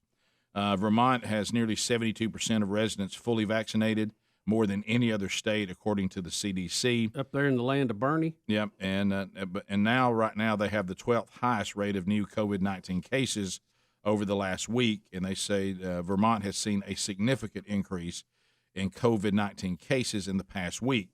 Now, they are, again, I'm going to say again, the highest vaccinated state that we have, more than any other state. So what are we supposed to make of that? What do we take away from this? Well, I mean, I'm not a doctor, but I think I can help you with this. One of the reasons that we're seeing this is because the vaccine does not seem to keep you from getting it, from testing positive from it. So if I'm just keeping up with positive cases, vaccinated people, unvaccinated people, I assume people with natural antibodies, we've had some of those call in, can still test positive. But the real question is it good news that the vaccine and natural antibodies and treatments will provide people, less chance of being hospitalized or die? What we said, this is not ever going away. The achievement, we're never going to achieve it doesn't exist anymore. What we're hoping to achieve is you don't get hospitalized and die from it very often anymore, like the flu. Now, the flu still kills 35 to 50,000 people a year. Okay? So you're going to see, but it doesn't kill 600,000 and 700,000 people. I don't know why we never really think about the flu killing that many people. But it does. Yeah, it does. And I guess a lot of them are probably more elderly. Would correct. That be a safe assumption? Correct. Just like you'll probably see with this. But so this is going to be interesting to see. Believe it or not, some people are saying, hey, this is not, you don't like hearing this, but this may show us, we'll see how it ends, that even if the cases start going back up again, it doesn't mean death and hospitalizations. Right. And that's what we're hoping will happen. But again, you can't say based on this that the vaccine is the answer to not having any more cases. You really can't say that, because people who get the vaccine still count as positive cases if they test positive. Does it give them protection? It looks like yes, so that's good news. But let's stop all this, like this Gene Simmons comment, that if you're vaccinated, then you won't be. We'll never hear from you again when it comes to COVID. You can't. If we could all just end COVID if we get fully vaccinated. That's just not scientifically proven. It's not true. Let me ask you this too: the Spanish flu, which was the last pandemic we had, right? Mm-hmm. Did it finally totally go away, or do we still have people with milder cases of the Spanish flu, or is it just piled into the flu in general? That's a great question. I do not know the answer to that. No. So back to this, and I'm going to use the word really literally this time, demonizing people who have not been vaccinated. Now, for some reason, they're not asking you whether you have natural immunity or not. They just call you unvaccinated if you won't get the jab. Right. And for the day that I can stop hearing the word jab. But anyway, so Gene Simmons. Who came up with that anyway? I don't know. Gene Simmons. And I know that when it comes to morality, we all go to Gene Simmons. We would love to hear Gene comment on the moral standing of us. Hey, let me tell you something. There's a lot of people that I will sit down and listen to, and they will assess my life on whether they think that I'm living morally or not. Gene Simmons isn't one of them. No. I will not go to Gene Simmons for him to make a call on how I'm living my life morally. You know, I just really kind of figured he would be more of a don't tread on me person, you know? Not when it comes to the vaccine, according to this. Here's, do you want to hear him? Yeah, you have it. All right, here's Gene Simmons talking about the unvaccinated. Here we go. This whole idea, this delusional, evil idea that you get to do whatever you want and the rest of the world be damned is really terrible. We got to identify those people and bring them out into the open so you know who they are. Right. You know who your friends are by how much they care about you. Amen to that. That includes COVID. If you're willing to walk among us unvaccinated, you are an enemy.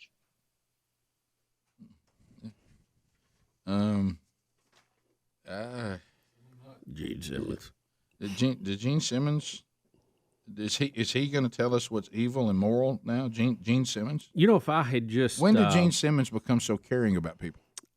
If we were had an A or B, A, therefore you making your own decision, B, force mandated vaccines, and I had to put people in column. See, I would have, in my initial test, I would have missed two answers. One would have been him and Stern. Right. Because historically they would have been in the it's my choice category. Yeah. So this is the thing that keeps confusing me, and I hate to do this to Gene because he'd actually have to think this through. And I know that he's done a lot of rock and roll songs, so I know he's an expert on this. Yeah. But, business decisions, I think I'd listen to Gene. You know what I mean? Very successful. But back stage performance might even give him a good listen to. Right. Yeah. Picking my character, no. I would not portray myself as a demon, and then I'm going to become the person who pontificates on evil and good. But I want to say this: people who are fully vaccinated can both get the virus and pass it to you. Yeah, it's just not a good argument with a leaky vaccine, honestly. So what they're saying is not correct. What he should be saying is, if you don't have antibodies and you don't get the vaccine, you may be endangering yourself, but you're not endangering anyone else any more than anybody else. Vermont ought to be safe if it were. Rick and Bubba.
Well, we've been here rolling along 27 solid years. Got a 28th birthday coming up in January. It is the Rick and Bubba Show. Helmsy, the real Greg Burgess, Adler, all here for the hour. Speedy remains on vacation, should return on Monday. James Gregory coming up next hour. And then later in the program, we will warn two fan bases that you have been assigned Beth Mowens as your play-by-play announcer for your team's football game this weekend. I'm sorry. You'll have to take that up with ESPN. But we will give you a proper warning on the program today. That's coming up a little bit later on. Welcome back for the hour. There's Bill Bubba Bussey. Rick, glad to be here. Thank all of you for joining us for yet another hour. Bubba, a couple of choices, and we're going to do them both. It's totally up to you which one you'd like to have first. We have video and audio. Escape Buffalo Rams woman off her scooter and then goes on a rampage. Or we also have shocking video in Portland as a man with a sword confronts another man. Adler, what do you got loaded up first? Yeah, whichever What's one. in the chute? Doesn't matter. That doesn't matter. Let's go Buffalo. Let's do Buffalo. We'll work right down. All right. Let's. Hey, you got that Buffalo, Greg? You gonna eat that Buffalo? That's right. So we have this is an escape Buffalo. Now does that mean? So we're in a city. Okay. So an escape. Can I do audio here? Is everything okay there? Okay. We we'll. So We don't hear Dang any it, of the that. scooter. A lot of scooters. Look at the scooter. Well, I wish I had a scooter. Yeah, this, Oh, my gracious. Out of nowhere. Hey, let me tell you something. That Buffalo hit that Where scooter. are we at here? We're in China. Okay, I should have known by the Y'all, I scooters and was the little not- tiny cars. How about I was not ready for So it's a that? Chinese It came out of buffalo. nowhere. I got to have it again. Didn't know there were buffaloes in China. Oh no! Oh, Wait, my goodness. There's- Store now? oh, this is a Cape buffalo. What is a Cape buffalo being held in captivity in China? Did you see the guy come back? Was that a Cape buffalo? buffalo that just ran take you through the out, street? It may have gotten out of the meat market and has the virus. Rick, a big Cape, he'll take you out. Yeah, Cape buffalo's trouble, y'all. Those things are Is very. this a whole series of buffalo attacks? It's an escape. This is a series of different security cameras and dash cams and stuff like that. And now the police are getting on the scene. And guys, it does not go good for the buffalo. Oh, okay. Oh, hey, well, they don't no. put up no foolishness. Yeah, In they're- China, they don't care. There's no PETA in China. If you Go were a away for the protester, they'd do the same thing. All right, so proving that. they're now trying to surround the Cape buffalo. I still don't know why anybody has a Cape Where is buffalo. it? Is Where's that it it at? down? Is it the down? Yeah, it's down. Oh, in front. but there it is. Did they fire on it, Adler? Yeah. Yeah, they fired on it. They there it goes. they're gonna give it another one. Wow, there's traffic everywhere. They're just firing. Look, you got to make sure. I don't know Everybody what get they're back. Well, that language is Everybody scary get when they're back. screaming. Everybody get back. Oh saying. wow! Oh, wow. Finishing shot. Tough for the water. Okay. Yeah, Greg. Oh, here comes the. They've loaded it up. They're coming to load What's it. Gary doing there? Please look. In a skid steer. Hey, He's got a buffalo. Let's see the original hit again, Adler. Can we see if that? you got a water buffalo 'Cause down, this- I bring my skid steer over there. This Yeah. lady is just sitting at a red light yeah. with her helmet on, Right. and this thing comes out of nowhere from the left of your screen and just knocks her down. Hey, them Cape buffaloes, they mean business, and that's why you need a stitch gear. All right. But if it's I'm waiting for an ad here. I'm waiting for an ad here. hey, if you get it down, bills. let me get the stitch gear over it. Them things Double weigh up. over 1,000 pounds. Man, that's a hoss. I mean, probably came up out of that mochi feeder. How do you think that thing got loose in town like that? How does a Are water they Cape native buffalo? to China or No, somebody but have it in no. the zoo? You don't find Cape buffalo running around in I don't China. know, Rick. I mean, maybe you do. Maybe I I'm wrong. think you probably do. But in a metro in a area Chinese like that? Cape we're in How a far? functioning city. But Yeah, that I don't see one downtown, cling, clang, clang, wherever it's at. hey, let me tell you something. I mean business. Boy, it's quite an ad. That is the longest ad there's ever been. All right, There here we it is. go. Oh, good. I'm so excited because I really It's didn't. been a reverse mortgage. Yeah, I was so unexpected the first time. Now that what? it got She's by just me. sitting here watching. Look, there's all kind of traffic on the other Has side. no idea. Good gracious! Y'all, that is a decleater. Wow. You know how sometimes we'll say, Helms will at the have it in traffic. show notes so you Look- can get look it. Look at the traffic. I want you to watch. How does it get through all that other traffic to get to her? Bam!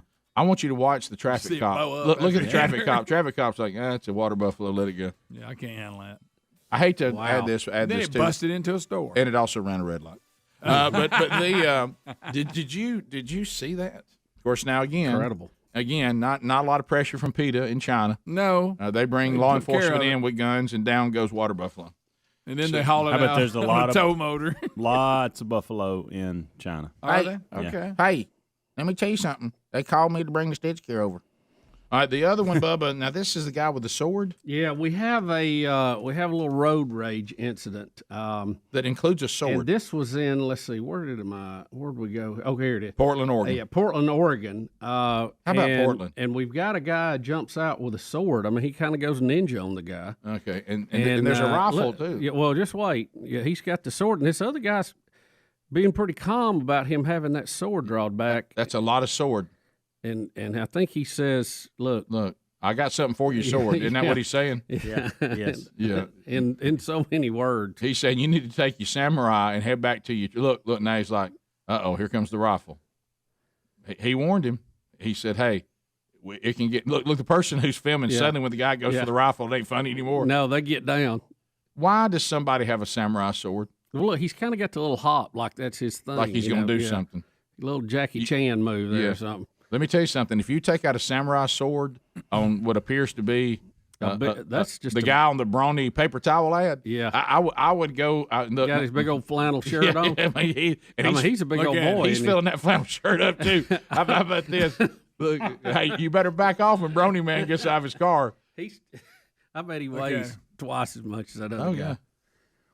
So I don't know what happened on the road rage incident here, but he's upset with that guy. He ain't happy. But what about when the guy said he told him, and then I think the guy might have thought, yeah, it's a lot of talk, and he goes to the trunk and says, no, I'm serious about my rifle I got back here. Yeah, kind of reminds you of the scene from Indiana Jones, one of the originals. It does. You know. Yeah, that's and also a little bit of Crocodile Dundee, even though it was two knives. Yeah. That's not a knife. This is a knife. This is a knife. But yeah, when Indiana Jones just shoots all the samurai guy, shoots him down after all the great move with the sword. Yeah. I just don't understand somebody saying, hey man, what are you doing today? Well, I'm doing this. Hey, don't forget your samurai sword. Okay, yeah, you're right. Let me go get it. Is this see the little dent on the side? Yeah, I don't know. Has there been some sort of incident? Well, there was some kind of road rage deal. Yeah, no doubt. But again, Brawny Man goes to get the rifle, and that's the end. Yeah, right there. Looks like something happened, and he thinks I'll up your sword with my rifle. Look, you can be unhappy. You don't have to start getting weapons out. No, look, because somebody will escalate right it on you. Look right there. Everything's about to change. Yep. Yeah, and Brawny Man has gone to the trunk. He's a pretty big man. You got a sword, I got a gun. I really felt like Brawny Man might have just took the sword away from the little fella and spanked him with it. You know? But the guy makes one move like he's going to decapitate him. But did you notice the difference even in the seriousness? Like, I'm in my car over here next to him, and I'm on document I'm this for videoing you. this till the rifle came But out. when the rifle came out, the filming ended. Yeah, I got down. It was like, no. Hey, a traffic incident isn't worth that now. No, it isn't. I mean, don't. All right, we'll come back. You want to talk to everybody and see what's on their mind? Yes. All right, let's see what's. And Rick, I got a scientific thing here I want to show you. Rockets have been in the news a lot lately, but we got a bunch doing it a little bit different. All right, phone calls 866-WE-BE-BIG. We'll chat with you when we come back. All lines available. Rick and Bubba.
21 minutes past the hour. The Rick and Bubba Show. 866-WE-BE-BIG is our number. Your phone calls coming in. Lines are available and things that you need to know with the Rick and Bubba Show coming up this weekend. Rick and Bubba University, the podcast, the book Dynasty by the Numbers by former ESPN Brad Edwards.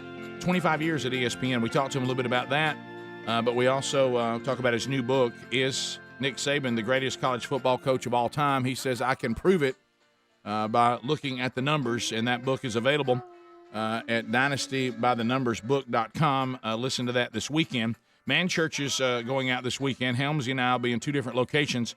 Helmsy will be speaking to the men of Gunnersville First Methodist Church in Gunnersville, Alabama, coming up on Sunday night, and I'll be speaking to the men of Pine Grove Baptist Church in Center, Alabama. That's all coming up this Sunday evening. Two man churches. Find all the man churches coming up. If they have been booked and they have been solidified and we have the speakers in place, you can find them at themanchurch.com by just clicking on events. So look forward to seeing those men this weekend. To the phones we go. Let's start with Landon in the great state of Alabama. Landon, welcome to Rick and Bubba. How are you? Yeah, how are y'all doing? Doing great, buddy. Great. I don't know if y'all watched any of the Kyle Rittenhouse trial yesterday, but the prosecutor, he just wasn't making no sense. And the judge finally, told him, all the stuff you're saying, I don't even know why it's in my courtroom, because he kept questioning the witnesses about something that had nothing to do with the case. And then when the judge said something about it, he just kept telling the judge, well, you're just biased. You're just biased. Yeah, this Rittenhouse case has become as much of a circus as the actual evening the thing took place. I don't know what's going on in this case. It's just gotten bizarre. Yeah, the facts are so now gray with some of the fiction of the drama in the courtroom. It's kind of hard to follow, really, unless you just got a lot of spare time on your hands. Yeah, it looks like now the judge is what kind of mistrial is he going to hand down? We're really kind of down to that. Bo in Alabama. Bo, welcome to Rick and Bubba. 30 seconds, go. Hey, good morning, guys. Right quick. The biggest mistake our founding fathers made was not making something unconstitutional illegal. The biggest mistake. I thought you were going to say that. Well, like, give us an example. The border. It's in the Constitution. Protect the border. Mm-hmm. They're not going to do it. DACA, the stuff that Obama did, all unconstitutional. He's saying that you don't have any legal right against them not following the Constitution. Is that what he's saying? Well, I think if it was brought up in a court case that had jurisdiction over the area, wouldn't a judge be able to rule that some action was unconstitutional and strike it down? Can I tell you what I thought? I mean, isn't that what they do? And really, you could say this. You know what I thought he was going to say? The biggest mistake the founding fathers had was thinking they could have something. Biggest thing, they thought they could have a constitutional republic. They thought they could have something. It is a little confusing how some federal judges can say something's unconstitutional, and sometimes it affects everywhere. Sometimes it affects the area. You know what I mean? It's kind of confusing how some of that works. But and I guess he's saying they should have simplified that. I don't know. Well, no, I think he's just saying that they should have made it illegal so they could prosecute them if they didn't do what was in the Constitution. But that can get literally in the eye of the beholder. And it always does, because let me give you an example. Like right now, they're trying to get Trump's papers from January the 6th. Trump is fighting it with executive privilege. We had a court that says, no, the Congress can see them. Then we had a court say, no, we're going to stay this until we hear all the arguments, blah, blah, blah.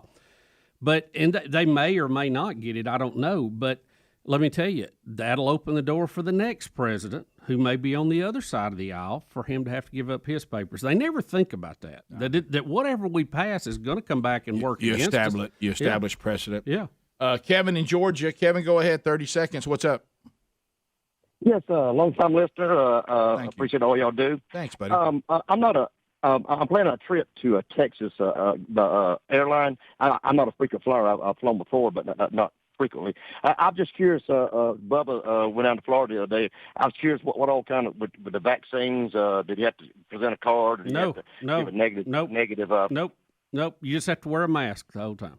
Just a mask. So no test. None that I was familiar with. No. Now, if you want to get on a military installation, you have to have a negative test within 3 days. Yeah, and Sherry just flew back in October, late September, early October internationally, and she didn't have to have a vax card.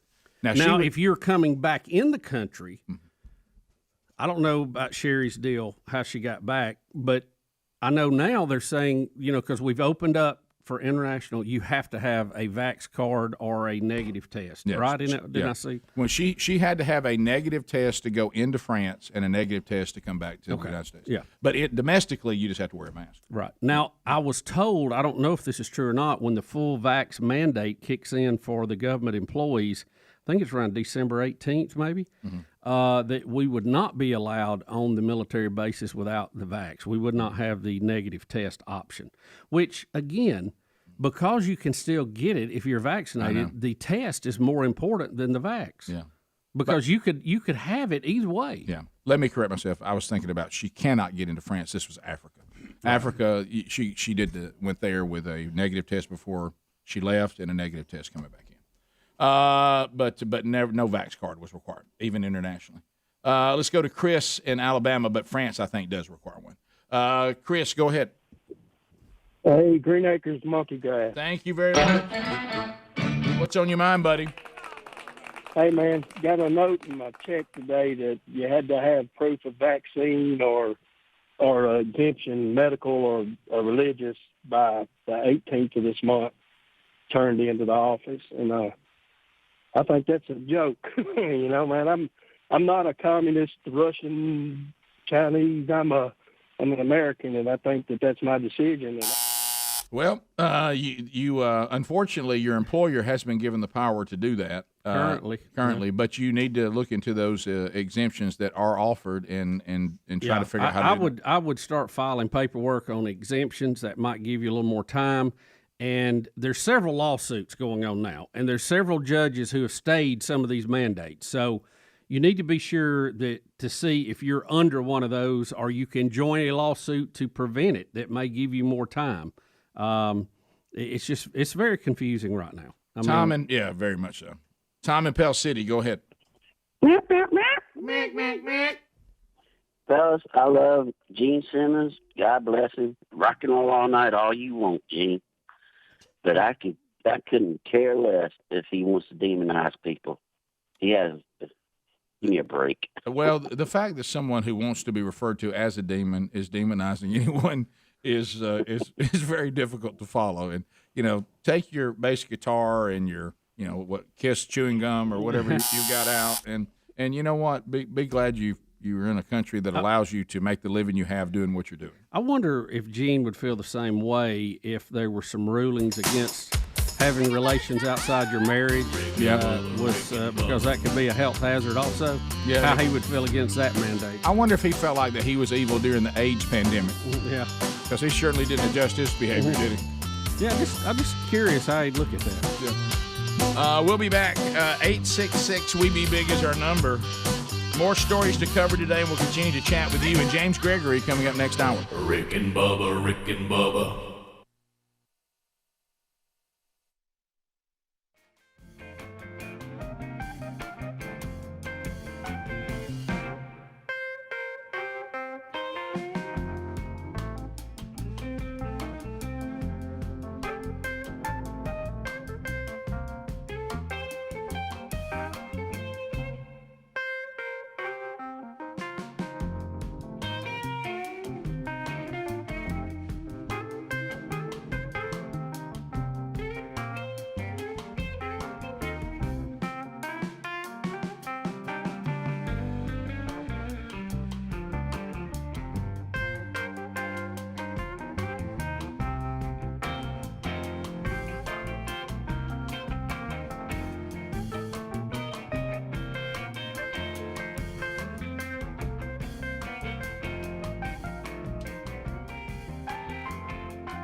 35 minutes past the hour of the Rick and Bubba Show.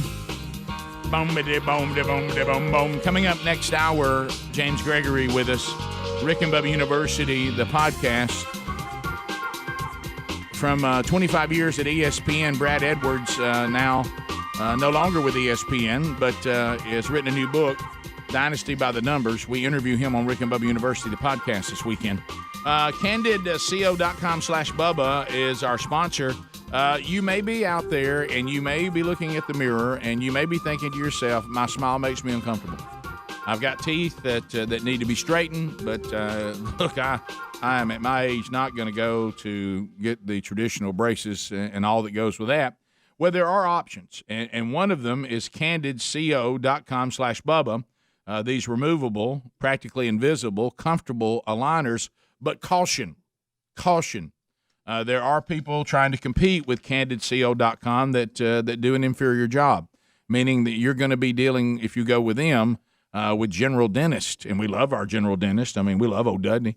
But he's not an orthodontist. That's not his area of expertise, straightening teeth. If we need to straighten our teeth, you know what he does? He says, well, let me get you with the orthodontist. I would recommend. Get you with the right guy. Yeah, so anyway, candidco.com/Bubba only deals with orthodontists, and they're with you from the beginning. You can do it from your home, or you can get an appointment at one of their studios near you. You can get a starter kit right now by going to candidco.com/Bubba.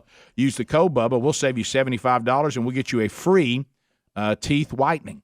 So if your teeth need to be whitened a little bit, that's no charge because you're using the code Bubba at candidco.com/Bubba. The whole procedure takes about 6 months, but you'll start seeing results way before then. Find out more by going to candidco.com/Bubba, or you can go to rickandbubba.com. You'll find the link there under the sponsors button. Now, Bubba, you're telling me, I know that you are, the man that covers space travel, technology. Yeah. This doesn't feel like a tech update. It feels like an update on Dares or something. Is this really technology? Okay, so. Yeah, right. Still love technology, always and for. Was that one of the sweetest wedding songs you've ever seen? Yeah. So what are we doing here? So, Rick, this is kind of an engineering marvel, I'll say. This is a U.S.-based startup company, and for the first time, it has demonstrated a kinetic-based system that one day they think will put satellites into orbit. It's called spin launch. They've been around since 2014, and it looks like it's been taken right from the classic age of science fiction. They have a giant wheel, if you will, that looks like a Ferris like the wheel wheel. Of meat? It's in a vacuum, and they spin a projectile, open a tube, shoot it out the tube, and can send it into space. Just by sheer force? What this is potted up. I think we got audio on this. Okay, all right. You're going to see their first test. They're testing out in the desert at the space port in Arizona, New Mexico, wherever it is. And they're in Mexico. 7, 6, 5, 4, 3, 2, 1, fire. My goodness. Now what are we trying to do? Pressure is stable, pressure is stable. They seem to feel like they did it.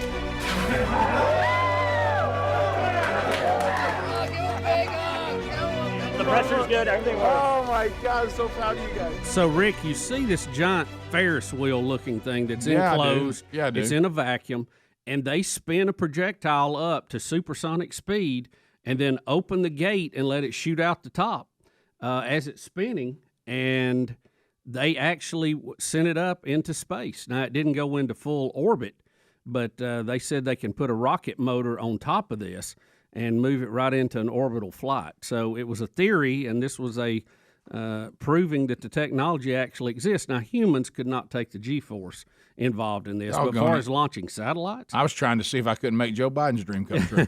But think about it. If they could put a satellite in that and just start slinging them up, of course, the Defense Department's very interested in this technology. I know that. Now, why we got to shoot through like some thin? Because it's in a vacuum. Okay. It's just sealed up. The projectile's going so fast it goes right through. Yeah, I see that. No problem. Yeah, I saw that. So, they say it's going supersonic speed when it leaves the tube. So, how do you feel about we just slinging things into space? It's I think it's very interesting engineering that they were able to pull this off with such predictability. So you're not looking down your space research nose at this? No, I think it's very interesting. Right. Have you checked with your buddy Elon, see how he feels about it?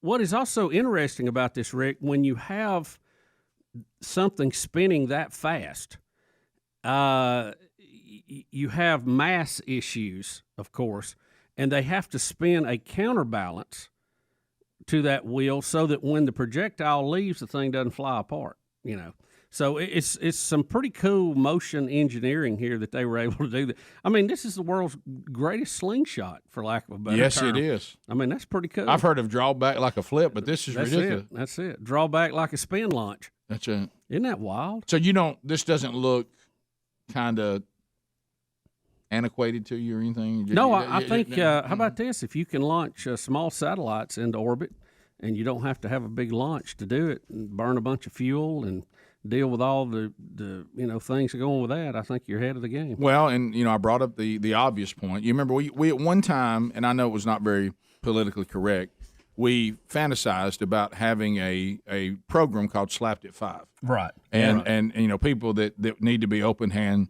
slap with 2 crow hops, we would have on at 5. Right. And then we'd have our lineup of today on Slapped at 5, and people would say, thank goodness. Like somebody that really did something stupid in the news, Yeah. or somebody you really didn't like, and you just get to slap them. Yeah, Keith Oberman. Right. That kind of He'd stuff. probably be a regular. Yeah, matter of fact, if Bill Maher keeps this up, he's going to be canceled. We're not going to put him on. He may Slapped be at 5. one of the people doing the slapping. I tell you, there's a side of me may do hugged at 5. but anyway, which is a weird place for me to find myself.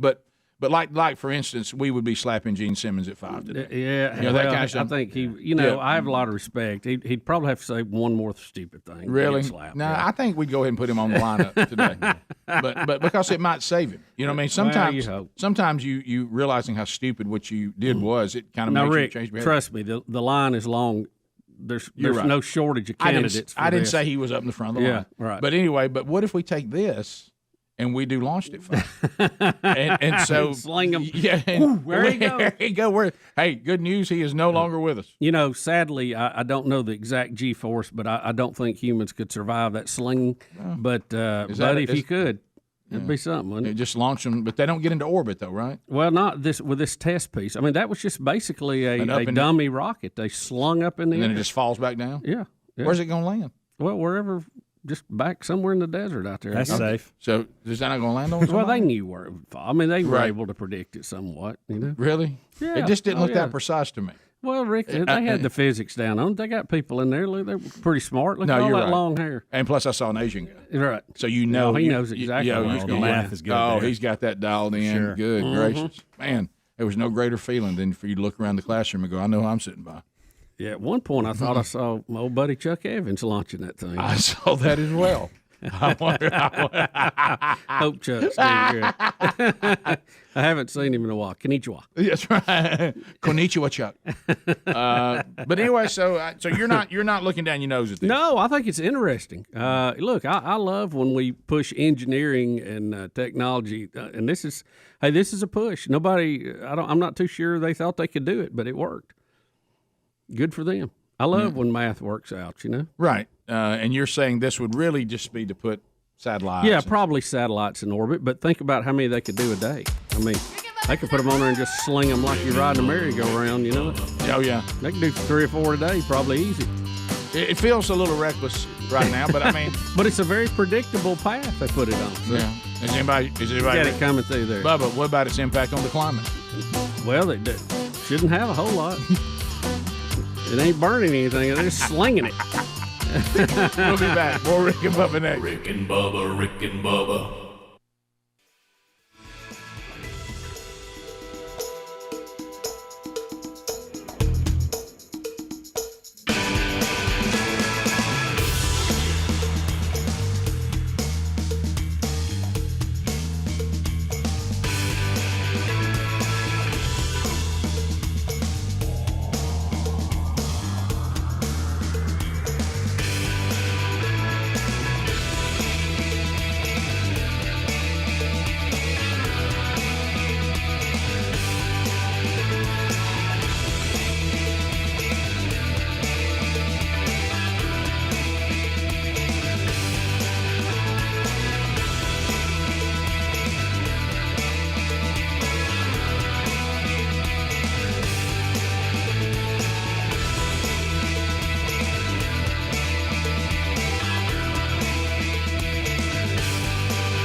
It is 10 minutes to the top of the hour of the Rick and Bubba Show. 866-WE-BE-BIG is our number. Coming up next hour, we visit with James Gregory. We have got him solidified in the kitchen. And, of course, we had breakfast waiting on James. Uncomfortable moment that we didn't get breakfast for everybody else and it's traveling with him. But still, James is being fed. So that's awesome. I'm gonna give Tony and Vinny some toast or something. Yeah, right, We'll get them something. Right, okay. Yeah. Didn't sometimes James travels solo, sometimes he doesn't. Usually he's got one guy with him, though. But I thought... Good to see Tony and Vinny again. I tell you the thing that I was shocked at is that I heard that James was going to pick the breakfast that he preferred, right, as opposed to what we guessed he would want. And there was a little bit of panic hit, but I was ready to eat whatever's left. Yeah, well, I was good. I found one. I got it in here. I'm good. Yeah, right. So he's enjoying some breakfast, and will be with us next segment. Tell Vinny and Tony I'll give him a piece of toast. Yeah, right. It's if you look at how slim both of them are, that's probably all they eat. Yeah, right. I know. Probably had a bar. So speaking of comedians, Jay Leno.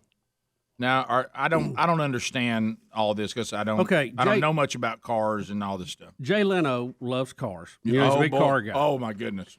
So the world record for let's see, Adler, what is this? They have to get to a certain speed in a certain amount of time. Is that what it is?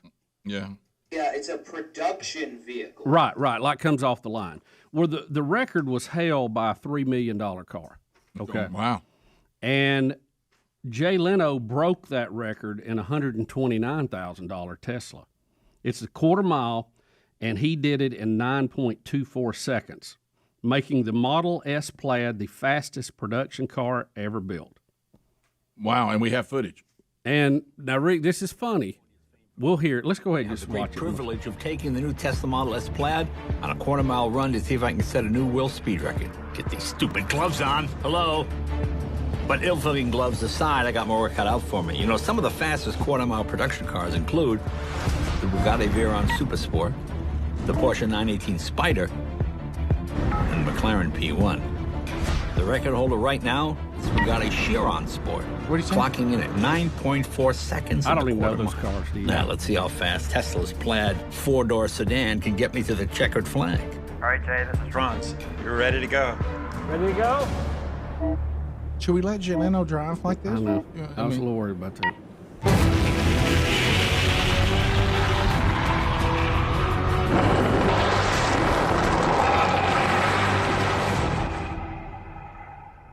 Wow.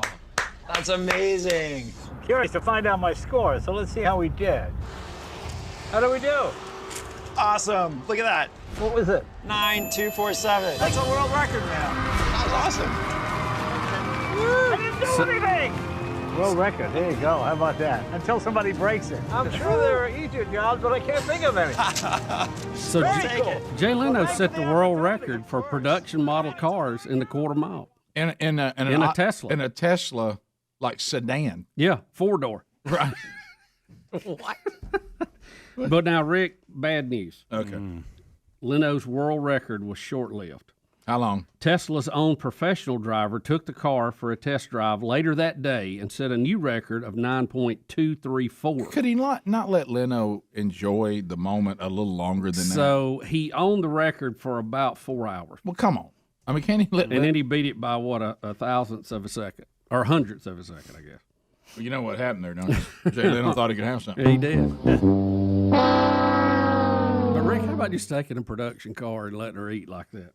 And a battery car of all things. That is actually amazing, and so that's and you know the thing on that, we've talked about it when we've drove the battery cars before. They don't have a transmission, so they don't have to shift gears. So your acceleration curve is just straight up. You don't have that little ramp, where it has to change gears and ramp up again. So not surprising that it could beat the record, but that is very... What does that translate into miles per hour? Does anybody know? Hamsey was telling me a minute ago. What was it, Hams? I have no clue. That's funny, though. That's good. What was it, Hams? 866-WE-BE-BIG is our number. Maybe somebody can help us. Yeah. Ben's in Kentucky, but he still wants to talk about Gene Simmons. Hey, Ben, go ahead. No, it's Sam. Okay, Sam. But anyway, yeah. Sorry, guys. Believe it or not, I can't believe what Gene Simmons said. His mom survived the Holocaust. Right. And what he said, you see where I'm going? Yeah. It kind of goes back. I'd rather smell gasoline than electric batteries on a drag strip. Y'all have a good day. Good, thank you very much. And that I know. There was even a movie about it. There's a certain amount of, no matter how much the battery produces on performance, that Americans just will not go to it. They love the sound of that rumble, and they love the smell of somebody meaning business. When the professional driver set the new world's record, he was going 152.16 miles per hour in a quarter of a mile. That's moving, boy. The $3 million Bugatti that was slower in time did reach a higher top speed, evidently, of like 158, but the Tesla was quicker off the line, thus getting the faster quarter-mile speed. Yeah, back to what you said. Yeah. It doesn't It's have to acceleration curve. Yep. Yeah, those cars are so fancy. I didn't even know what they were talking about. I'd never heard of. Have you heard of any of those except for the Porsche? Me? And I hadn't heard of that model. If there was I'm just wondering. If there was an attempt, and everybody has their own things. I'm not that guy that says because I'm not into it, anybody who is stupid. Right. I hate when people do that. Yeah. It may not be your thing, but that doesn't Teach his own. That doesn't mean that people who enjoy it, they're stupid and somehow they should be more like you. Right. But if somebody was going to sit down and that guy's fun to be around, isn't he? Yeah, isn't he a pleasure? But I'm sorry I brought it, like Brian Regan would say. Sorry I brought up my stupid idea. But anyway, I'm sorry I have a stupid hobby according to you. But anyway, so if someone tried to carry on this conversation with me and even tried to run these automobiles for me, I would lose interest so fast. Yeah. I would never even hear what they're saying. To Randy. Randy, welcome to the Rick and Bubba Show. Go ahead. Hey, gentlemen, how are y'all? Good. Great. Hey, in reference to that company that did the projectile launch, Yes. that has actually been around a while. The parent company is actually Acme, and the lead designer is Mr. Wild E. Coyote. That's funny. That's true. That is funny. Yeah, that looks like something he'd do, wouldn't it? Hey, Dwayne in Ohio. What's up, Dwayne? Hey, I missed. Did you guys get the answer on Lockjaw earlier in the week? Can you get it instantly? I didn't hear what happened. No, it takes time. It takes time. But there were some people who had witnessed people with it, and it causes a nerve issue that affects a lot of things. But most notably, you can't move your mouth. Right. Yep. All right, that's what I need to know. Thanks for what you guys do. Appreciate it. We all found ourselves. So be sure your tetanus shot is updated while you're getting a host of other jabs. We were all really kind of hoping that everybody on The View has neglected to get their tetanus shot. Dean in Dothan. Dean, welcome to Rick and Bubba. Thanks for listening to News Talk 103.9. Go ahead.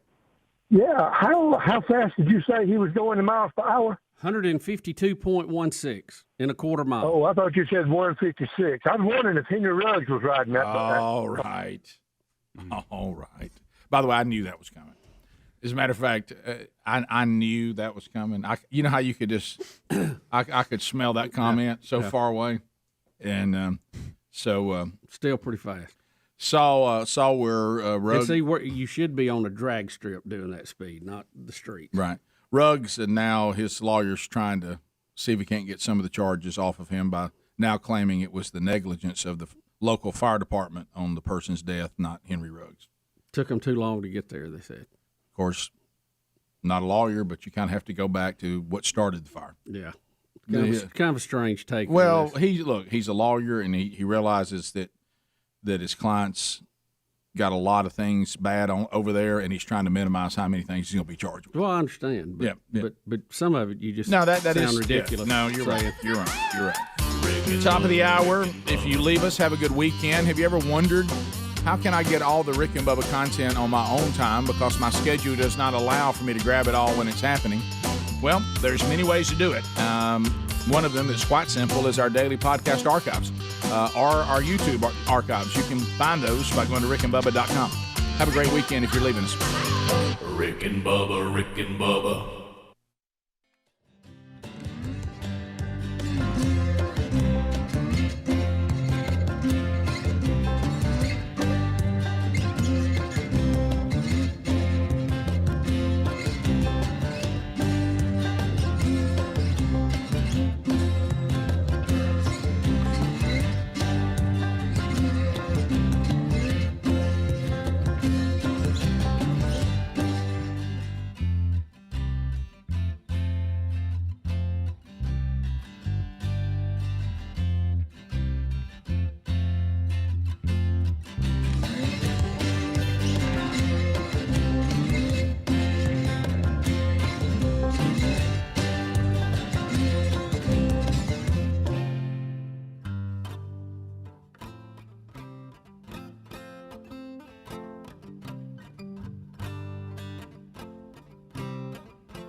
7 minutes past the hour.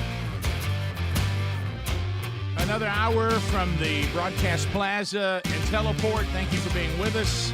Helmsy, the real Greg Burgess, Adler, all here. Speedy is on vacation, helping his dad as he recovers from open heart surgery. Speedy will be back with us on Monday. And welcome back for a brand new hour. There he is, Bill Bubba Bussey. Rick, glad to be here, and we are glad to welcome back an old friend of the studio. Haven't seen him in a while. The funniest man in America, James Gregory. And I'm so happy to be here, and I appreciate you having me on. James, we were discussing in the break, January will be the 28th birthday for the Rick and Bubba Show. Yeah. And you said that you can remember and document being in the Gadsden studio. Right. It was just you two in a small studio in Gadsden. Yeah. And Bruce would drive me down there to do early morning radio. Yeah. At the old club, you know. Yeah. So time does fly, doesn't it? Well, it made me realize, as you and I were talking in the break, that you have been coming on this show for practically the whole time, 28 years. Yes, I have. Right. Yeah. So that's amazing. And I see you still got Vinny hanging around. Well, you know what? The greatest thing in the world are radio people and radio media. Yeah. It's done a lot more for my career than television. So how long have you been doing comedy now? This coming February will be 40 years. 40? Wow. 40 years. Yeah. 40 years. 40. Vinny, how long have you been doing it? I think about 20, a little over 20. Right. Yeah, Wow. 20. Of course, I started when I was 16, as you know. Right, yes. That's, well, they called you the youth phenomenon. You know it. Rick, you may have forgotten the day that James was here that we called the lunch. Oh, yeah. And I think Vinny was with us. Yeah. Didn't you go to lunch I don't with know us if it was that you day? or Steve. Where or... we ate everything in the restaurant. They just kept bringing stuff out. Oh, yeah. That, you know what? That sounds familiar. I wouldn't put it past. It was a glorious day. All three of you. Yeah. Right. James was saying when you walked in, did you even doubt coming to Rick and Bubba that they'd be food? No doubt. I just knew it. Yeah. I knew it. Anytime this is the great thing about coming to see Rick and Bubba. Yeah. You know, I mean, a lot of radio personalities, a lot of radio studios don't allow food in the studio. Yeah. And when I walked in the youth place, it's just like I go to the corral. I know. Well, but you're right. A lot of people don't know that. And here's what's odd: is really Bubba's background, foundationally, is an engineer, and it's engineers that don't let people eat in studios. Right. But Bubba is living proof that his desire to eat during a show overcomes any engineer desire to stop it. Oh, absolutely. Well, too, Rick, we're kind of professionals at this. Well, I mean, thank you, we're going to have our occasional, minor spill, Right. but for the most part. I mean, we keep our lids on everything, and trying to eat in 5 minutes. Yeah, it's choke impossible. like I just did. Right, Yeah. right. That was impressive. Yeah, well, yeah. Don't you hate that? Yeah. When it Oh, hits you? Rick, listen, you've heard me cough through several segments. Yeah. Well, what it is O'Chubbalicious is trying to get it done inside a small window. Yeah, and no. he's getting after it. Just jamming it there. Two-handed. Hey, hey, Chubbs, just slow down. You can do it in 2 breaks. But anyway. Well, James, I know that comedy has been just hammered with the shutdown and COVID and all this, and man, just such a pleasure to have people going places again now. Oh, absolutely. And we've been busy. I mean, we started back late last summer and early fall. We were shut down probably about 5 months total. Yeah. Then when it started reopening, it was like 50% capacity or Yeah. 25% capacity, but I just took off, Yeah. I thought, see, I never canceled a single show. They canceled me. That's right. You know what I mean? Right. Yeah. Yeah. Well, yeah. It's different if the room canceled you. There's nothing you can do about exactly. that. Yeah. But of course, you're not flying around the country anyway. No, I don't fly. Right. No way. Drive. I know it's an old joke I've said for years, but it's basically true. I may fly once a year just to catch up on my drinking and my praying. Yeah. That's true. Yeah. So all this hassle that's going on in the airport, James is like, Just say doesn't no. affect Yeah. me. It's too much. I can almost get there by car. No, you're right. Oh, yeah. You know. No. No, I've said on the air, there's been many times, except for Hawaii, in modern day flying, that it's so miserable that I feel like that the airlines have lost the concept we're actually paying for it. I mean, they treat you as if they're doing it on a charity. They treat you as that we ought to just be happy they're letting us on the plane. You know, and I want to go, these tickets actually cost a lot of money. Yeah. It's just different than it used to be. It used to be a big event to, to fly somewhere. Oh, yeah. And now it's like, I describe it as it's like, what it is now, it's like a Greyhound bus with wings. Right. It really is. You know what I'm talking about? It really is. And I've used the analogy, this must be what livestock feels like. They're just herding us in here. Get on the plane and shut up. Sit down. I'm like, you Put your mask on. Price of the ticket. Hey, eat the 2 peanuts and be done with it. Oh, you don't have peanuts? Oh, not anymore. That's right. I had to No, stop no, peanuts because people may be allergic. Yeah, remember when you used to fly? 3 pretzels. You got lunch. Oh, yeah. You got a blanket and a pillow, anything you wanted. Mm-hmm. Yeah. And then if you want a pillow, what's that, $3 now? Oh, yeah. I can remember when they didn't charge you for the bag. Oh, yeah. But now. Yeah. Now, They weigh the bag. Can I tell you? This is over. You owe another $50. But it goes to show, too, Vinny, that if you'll just kind of ease something out there as if it's not happening, suddenly people will forget that there was a time you never paid for your bag. Right. Yeah. You just, everybody said, they always make you pay. No, there was a time they didn't. Yeah. They say Well, I blame my wife for that because she will overpack. Yeah. You try to pull that bag up, you're like, oh my goodness, I hope they put plenty of gas in the plane. Yeah, when my wife packs, I just go ahead and ask, what is the fine for being over the weight? Yeah, just get it out of the way. And I tell you, what we're not going to do is open it up and start moving around other bags. Just let me pay the fine. Whatever I need to pay, would you please just get 2 people and load that on the plane? Yeah, I'm like, we're going to Florida for the weekend. We're not going to Iraq. Well, people have made fun of me for a lot of years because I'm afraid to fly. Yeah. Especially other entertainers. Oh, yeah. Because while they're in an airplane, I'm on the interstate. Right. And I can't tell them, sooner or later, they will wise up. You know what I mean? Oh, yeah. Just watch the news. Just like I made it's a joke, but it's not really a joke. Remember some years ago, they made a movie about this. The plane that crashed in the Hudson River. Oh, yeah. Scully. Yeah. We're going in the Hudson. Yeah. We know what brought that plane down. Birds. Yep. Birds. Now wait a minute. Listen to what I'm saying. This was a jumbo jet. Right. Not a kite. Right, yeah, right. Okay. A jumbo jet. Right.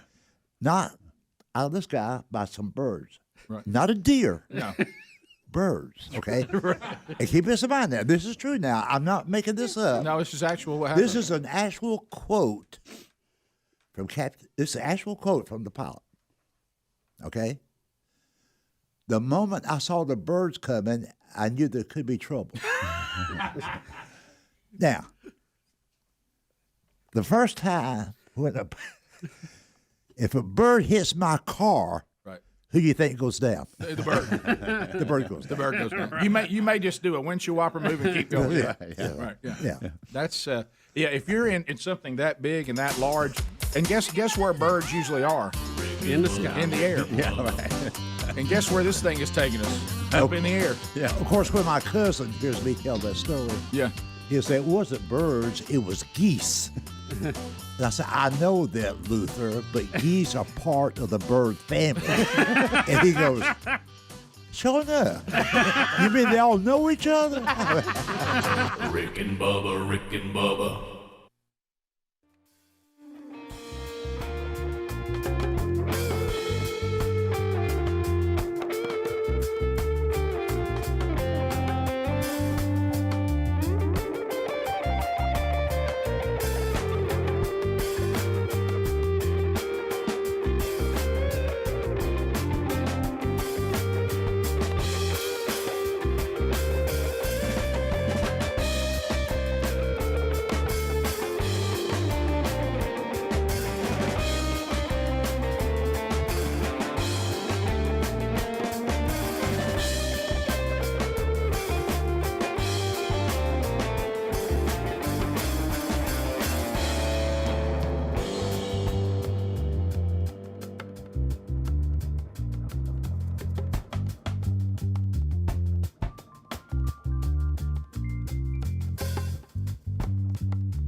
the gravy, please. Rick and Bubba. Ooh, it brings me to my knees. Rick and Bubba.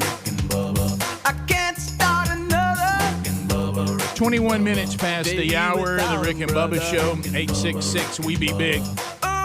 James Gregory is with us, Vinny Capolla's with us, and they will both be at the Stardome, Birmingham, Alabama this weekend. Tonight's performance with James Gregory and Vinny sold out. Tomorrow night at the 6:30 show, it is also sold out, but they've added a 4 p.m. 4 o'clock show. 4 o'clock show, so there's tickets available to that. That's for people like us that go to bed at 6. Yeah, and then there's 9:15 that has some seats too tomorrow night. So tonight is sold out. Tomorrow night 6:30 sold out, but 4 p.m. and 9:15 tomorrow night still available. So go to stardome.com or call 205-444-0008 and get your tickets to see James Gregory. Yeah, and I expect the folks to be there too, because I'm going to be there. Yeah, you're going to be there. And I'm looking forward to that 4 o'clock show. Matter of fact, we do around the country, throughout the country. Yeah. I've done a lot of shows like on Sunday afternoon even, let alone Saturday afternoon, like at 3 p.m. It's like a matinee thing. But people really enjoy coming out those early shows. Well, this is Bubba just hit on it. You know, Bubba and I are I know you're not aging, but we are. And I'm aging. Yeah. I just we all are aging. Yeah. You know? So Bubba and I have both admitted there was a time, James Gregory, you would have talked about a 3 p.m. or 4 p.m. show, and I would have laughed. I ain't going to that. Yeah. Now I'm like, that sounds pretty good. That sounds good.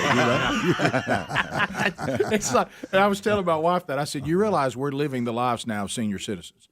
And she's like, we're on the nursing home schedule please don't already. use that word. Well, please don't say senior citizens. Well, what I was laughing about is really just because of what time we work. Right. So I noticed I go to bed when they go to bed. I eat when they eat, and now I go to shows when they go to shows. I mean, it's I'm sitting here right now going to tell you what I like at 4 p.m. show. That sounds pretty good. If I don't eat supper by 5, I'm in a panic. But see, because of the business that I'm in, I very rarely can go to bed early. I know. Yeah, it doesn't. Our schedule and yours doesn't line up. Right. That's for sure. See, I never thought I would be the kind of person that would just wake up early. I couldn't even wrap my mind around that concept. Same here. But now it's starting to happen. I can't sleep as long as I once could, and the reason why is one of those signs that you're getting older. Is if I sleep too long, I wake up and can't move. Yeah, right. You know, it's like I get injured sleeping. Yeah. I have never in my life been sore from sleeping before, but now what woke me up? My back's hurting. From what? I gotta move. From what? Sleeping. Yeah. And also, sometimes you wake up early because time changes. You know what I'm talking about? Yeah. Creditors knock on the door early these days. yeah, I do. So if you, how many? Hey, how about that? How about that last payment? Hey, it's 6 o'clock in the morning. So how long do you normally sleep? Because you have to work late. Do what now? How many hours do you normally sleep a night? Well, in the past few years, I've had a hard time sleeping at all. It's hard to sleep, really. You know? We did a fundraiser last night for a group in Alexander City, Alabama. Yeah. You know, very familiar we got with here that. last night about midnight. I slept last night about 3 hours. I'm here now, and yeah, you know, sometimes I'll sleep 3 hours, 5 hours, or sometimes I get a nap in the afternoon. Yeah, I haven't had like 7 to 8 hours sleep, solid sleep, in a lot of years. You know. Right. So you like to nap in the afternoon? I work. It's a shift. You know? Yeah, you do. It's a 2-hour shift, a 3-hour shift. Yeah, you do. Yeah, but I mean, you'll fall asleep like watching. But Andy see, Griffith. here's how come I don't mind. I love that. It's a good. I can nap. deal with it. See, is because if you wake up, isn't that a blessing? Mm-hmm. Yeah, for sure. You know what I mean? Yeah. You might be complaining because you didn't sleep enough, but the very fact that you woke up. Well, I admit though, I do wake up sometimes, and then somebody reminds me that Joe Biden's still president, and I kind of wish I was still asleep. But Well, that's not dreaming; that's a nightmare. So the stuff you're doing comedy wise, I mean, really, you're thinking. I know you guys work clean, right? But this isn't about clean anymore. I mean, you could be canceled by the cancel society. Not for in the old days you say, well, this person was dirty or whatever. It doesn't matter about being clean. You can just use the wrong topics. You can make fun of the wrong thing. It's a different and, world. and suddenly you're deemed canceled. Has this made your job different? Well, here's I won't get too rough on that because I really can't say what I want to say. Understood. Without cussing. Right, Okay. right, exactly. But as part of, I tell you what, it's really, when I say our fault, I mean society, especially in the entertainment business, Right, okay? right. They should never, ever have apologized. Yeah. See? Yeah. Because it's never enough. Right. If you apologize now, you got to apologize tomorrow. If you apologize tomorrow, you got to apologize. So you can't please those people. Right. You know what I mean? Yeah. We should go back to a time when it was okay and it made sense just to, I can't say it. Well, I will say it, yeah. A joke. There's a was lot joke. of people who need an ass whipping. Right. Well. Yeah. An apology is You an know what I mean? admission to guilt anyway. Right. So Yeah. There comes a If time. you slap them on the face once or twice, they'll leave you alone. Well, what you're saying is when you bend to a bully of bully any will be back. of any kind, Right. Yeah. then the bully says, "Well, today I want $1 from you, Right. where yesterday I wanted 50 cents." Yeah, right, exactly. I mean, because you've shown that you will crumble. So Exactly. then they can just start dictating anything. Exactly. Right. And what we should have said is, this is comedy. Right. This is how we do comedy. Right. We don't have any intent. And how about this? You can't assign me my intent. Right. I know what my intent was. Right. And you can't assign me my intent. And I'm not backing down. And especially in our business, we are the entertainment business. You're Right. the entertainment business. I'm a comedian. Right. You know, these are jokes. These are jokes. These are funny stories. Right. You know what I mean? Yeah. Doesn't mean you dislike somebody just because they do something that you can describe as humorous. Yeah. Right. Well, there was a time when we all could laugh at ourselves. Yeah. Oh yeah. The 80s. And what we've done now is we take ourselves too serious. Yeah. Yeah. Look at those great shows you see on YouTube now. What? Remember the Dean Martin roast back in the 70s? Oh, yeah. my We goodness. quote those a lot. See, they would cancel that in a heartbeat. It wouldn't Don make it Rickles. Don Rickles would have been put under the jail. Oh yeah. And then making fun of each other, you know. Yeah. Oh, Don Rickles could not work today. Nipsey Russell, remember him? Yeah. Yep. Making jokes about white people, and then the white guys making fun of Nipsey Russell. Everybody laughing together, you know. It's just Not anymore. They're just friends, you know. Yeah. But I think that's it. I think the problem is we've become so arrogant about ourselves. We think that we're not, somehow we should be exempt to be laughed at. And good fun. Nobody means any ill will by it. Now, when you say we, you don't mean people like us. We mean Anybody. society. Yeah. When I say that, mankind, the people in our society today, in general, take themselves way too serious. Yeah. And there was a joke was a joke. Yeah, there was a And it time was we humor didn't. and nobody cared. Yeah, and you didn't mind joking, and you didn't mind being the butt of a joke because you know nobody meant any ill will by it. I know it. Everybody spent their time in the barrel, you know. Oh yeah, it was. And you just moved on. But now I think people are bored and they're looking for anything. Well, see, these are people who don't do anything. Right. They're not really. They spend their whole life all day long on Facebook or Twitter. Yeah. They have no life. They don't create anything. Rick and Bubba.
35 minutes past the hour, the Rick and Bubba Show.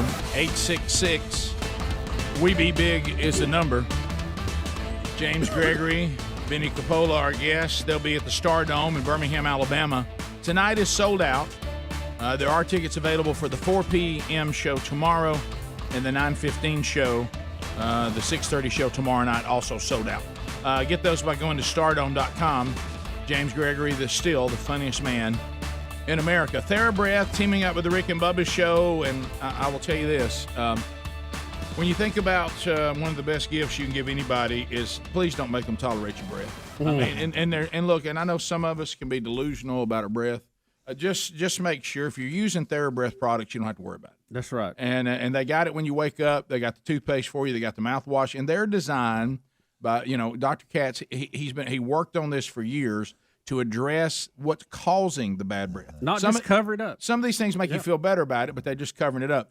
TheraBreath products actually go to the source, and then you have the lozenges, which we love, and you keep those with you. Like, say you just finished cups of coffee, maybe you put some onions in the omelet, and you're like, okay, then you put the lozenge in, there's the fresh breath, and there you go. So if you want to see all their products, go to TheraBreath.com.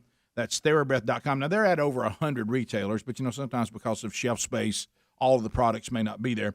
You can find them all by going to TheraBreath.com and also go to rickandbubba.com right there under the sponsors button. So James, back on the road. Oh, absolutely. Absolutely. I'm glad to be here. It is always a thrill to be in Birmingham. It's like a second home to me. Yeah. Because this is the first show I ever did when I started my career, the first show that I was hired out of state, out of my own hometown. It's a big deal. They had one comedy club opening in Atlanta, work occasionally, and then the comedy club, Bruce Ayers, opened this up. And I did my first show here. I was not the headliner at that time. Right. I was one of the opening acts. Yeah. But that was June the 10th, 1983. Wow. So I'm in my 38th year with Wow. Bruce in Birmingham. So. And he's still trying to pay you the same rate. Do I? He's still trying to pay you. Well, we talk about getting a raise every time. And also, the audience, that Vinny Capola's this weekend. Now, Vinny hasn't been in Birmingham for the past few years. It's always an Italian, Oh, yeah. But Vinny's been busy making babies, getting married, having kids. So, Vinny, you told us you're married now and have 2 kids and a third on the way? Third on the way, coming in May. Yeah. I'm a glutton for punishment, Rick. That's why he's back out working. Well, you put it off so long, you had it all done in a short period of time. Got to get it done, yeah. But we were all pulling for you. Yeah. I appreciate that. And now, James, have you met Vinny's kids? Are you like oh, gosh, yeah. Uncle James? Matter of fact, I may kidnap them. I love those kids so much. Yeah. He's Uncle James. I got them spoiled, really. Oh, yeah, because you have no responsibility to them. Yeah. You just make them happy. Yeah, you make them happy. Yeah. We go out to eat. My boy wants something. I say, nope, not unless you finish. And James goes, I'll get it for you. Who's the Cracker Barrel? They have that store in front of the. Yeah. And Sonny wanted something, and Vinny wouldn't give it to him. Said, no, you're not going to get it because you didn't eat something, Yeah. You got it, didn't you? I thought, that's how I get it. Uncle James. Yeah. I didn't want to bring this up today because I don't want to anger you. I don't want to get you stirred up. Oh, I know you're stirred up. Yeah. How do you feel about Cracker Barrel with this attempt to have healthy food now? Have you seen some of this? Have you seen some of the new items that Cracker Barrel's trying to throw out there? I just ignore it. Right, yeah. It's. I mean, that's not. You have to sometimes you get to a point where some things you have to just ignore. Right. It's like going out to eat with certain people. I told you this before. Sometimes, right, when I do these special events like a corporate work or a fundraiser or something, I'm working with an entertainer that I can't control. It's not my friends, Right, yeah. You had no choice. And you go out to eat with those guys. And it's like going out with a girl. Yeah, right. They don't know how to eat, Right. Oh, yeah. Yeah. Yeah. And it's just, I just ignore them. Yeah. So if there's an attempt, because I don't even think Cracker Barrel is sincere about it. I think they put these items on there just so they can say they have them. I think so too. Yeah. I mean, if you're a vegetarian, you don't really need to stop there, do you? I think when people really order that stuff, and the waitress brings the order to the kitchen, I think the kitchen people laugh about it. I do too. Yeah. I thought the same thing. They go, you don't mean it. Right.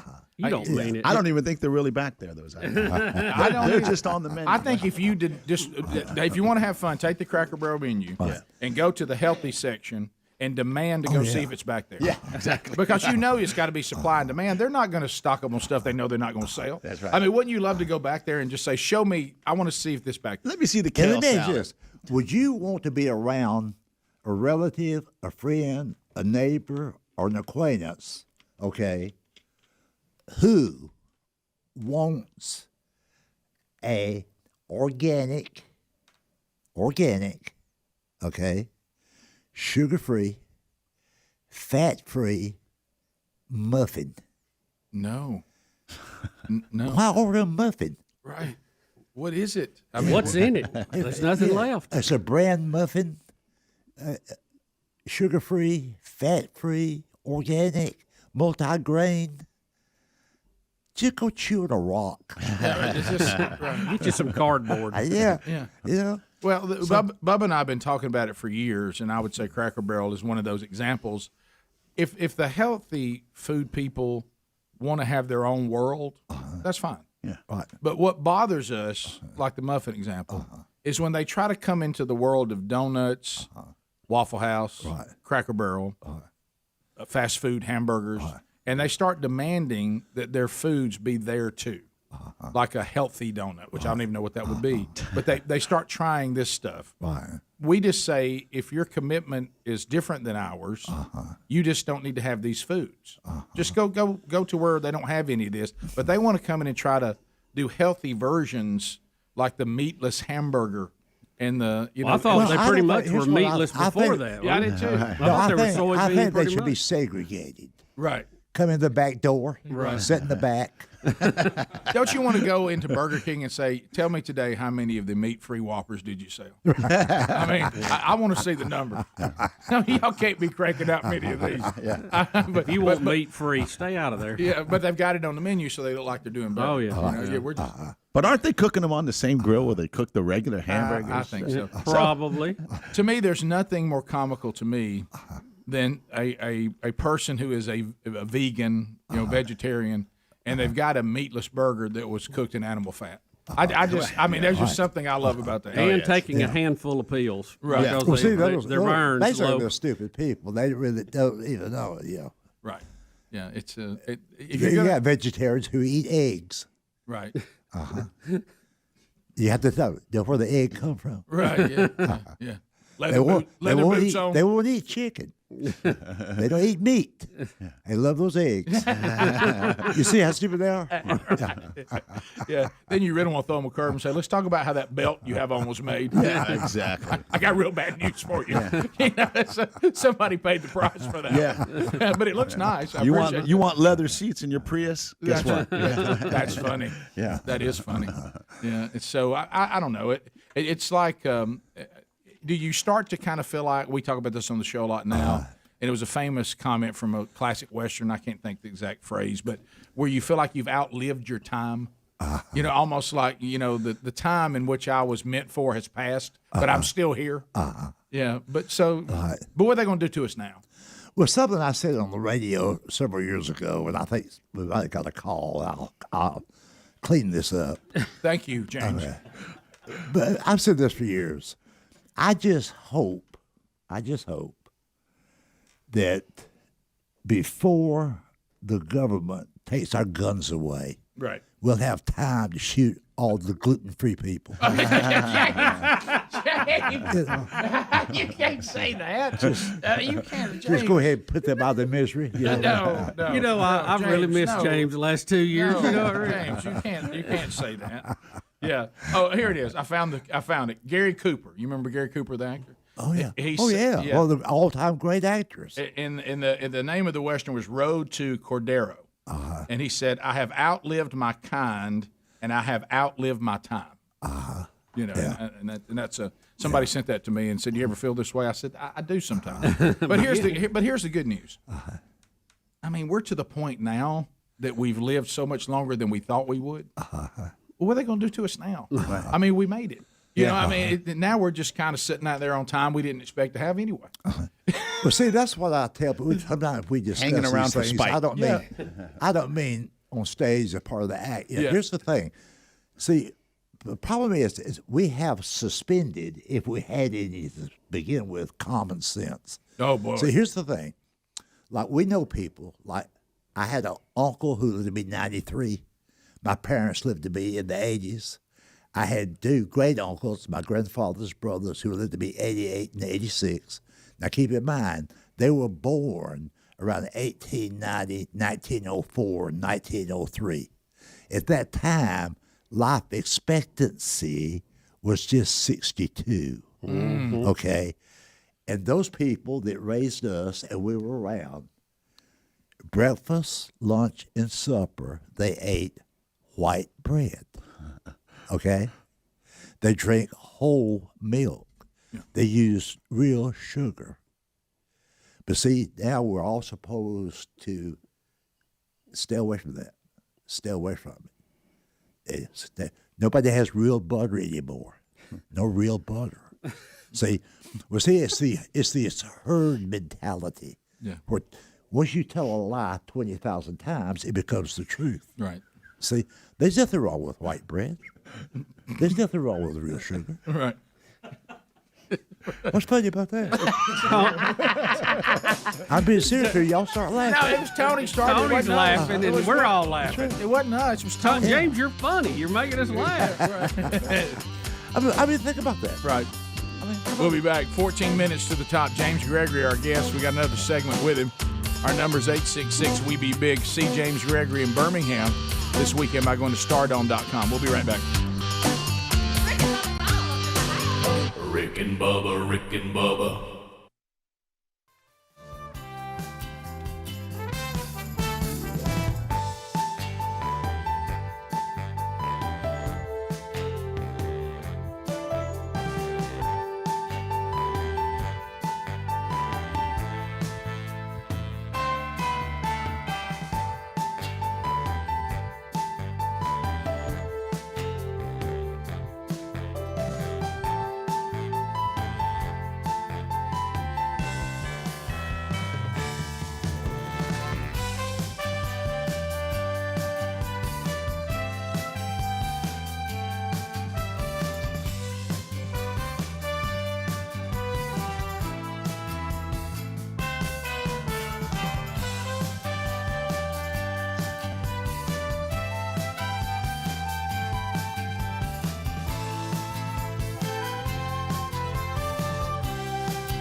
8 minutes to the top of the hour, wrapping up our time today with James Gregory, funniest man in America.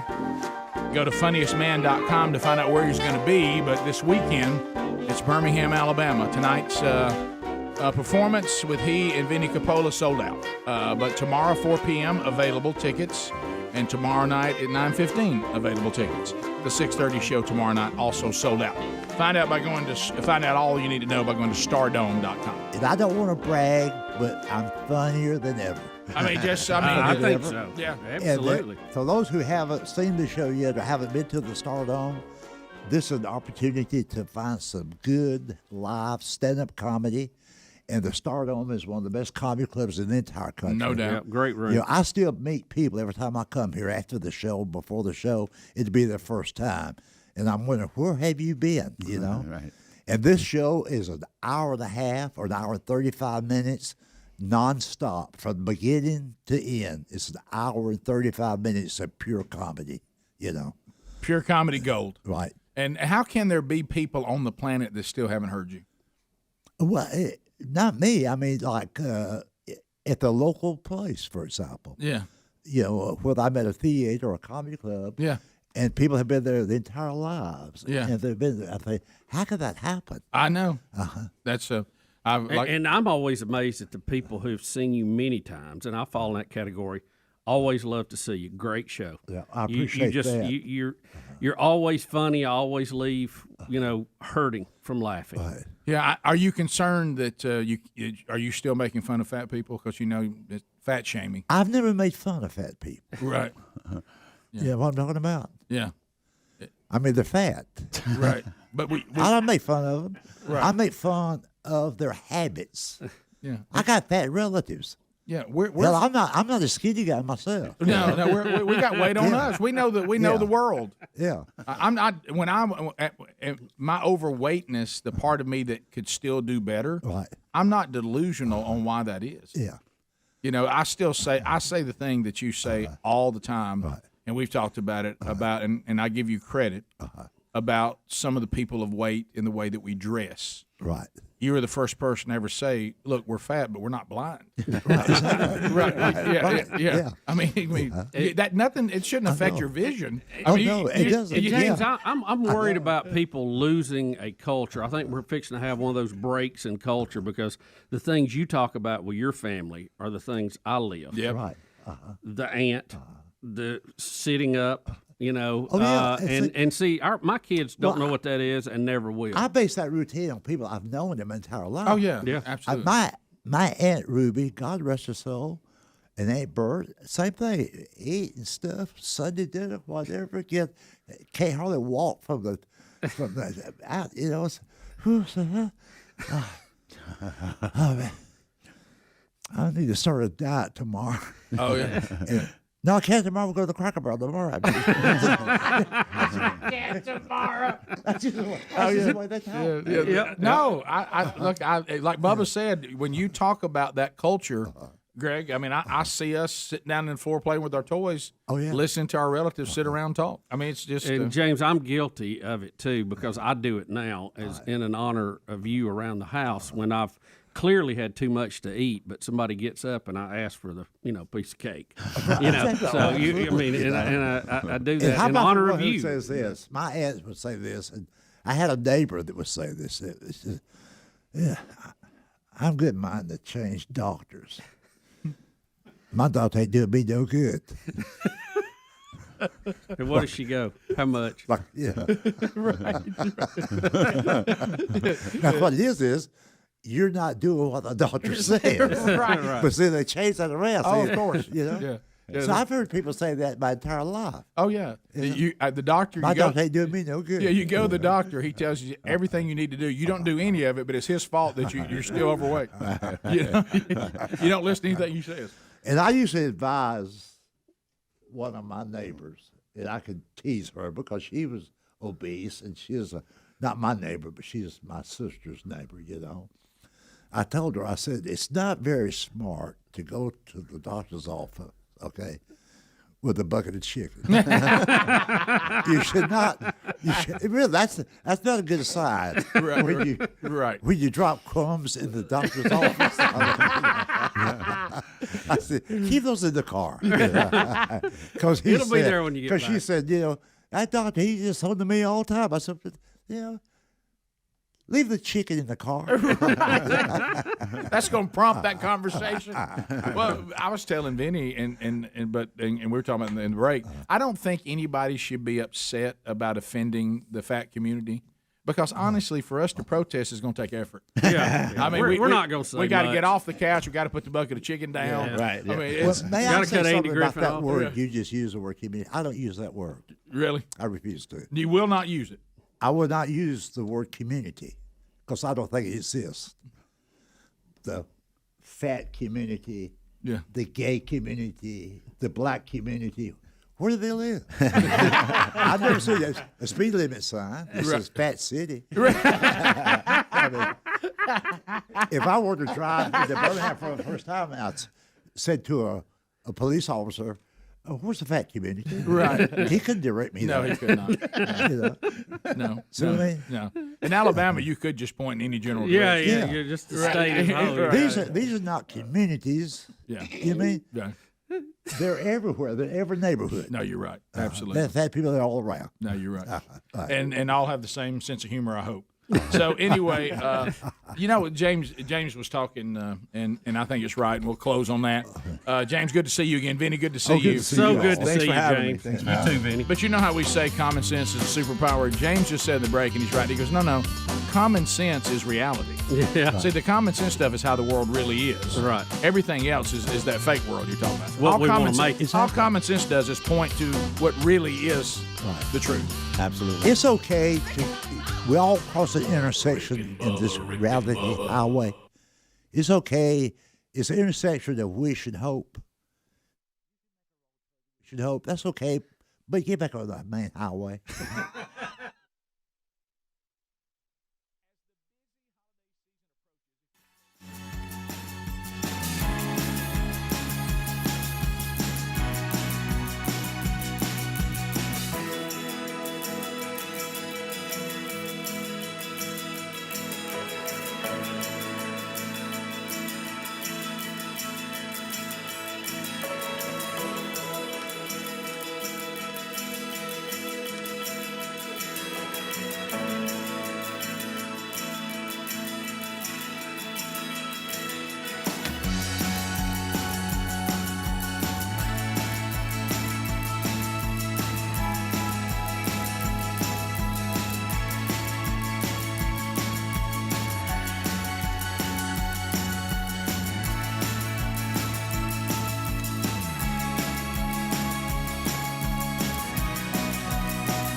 7 minutes past the hour from the broadcast plaza.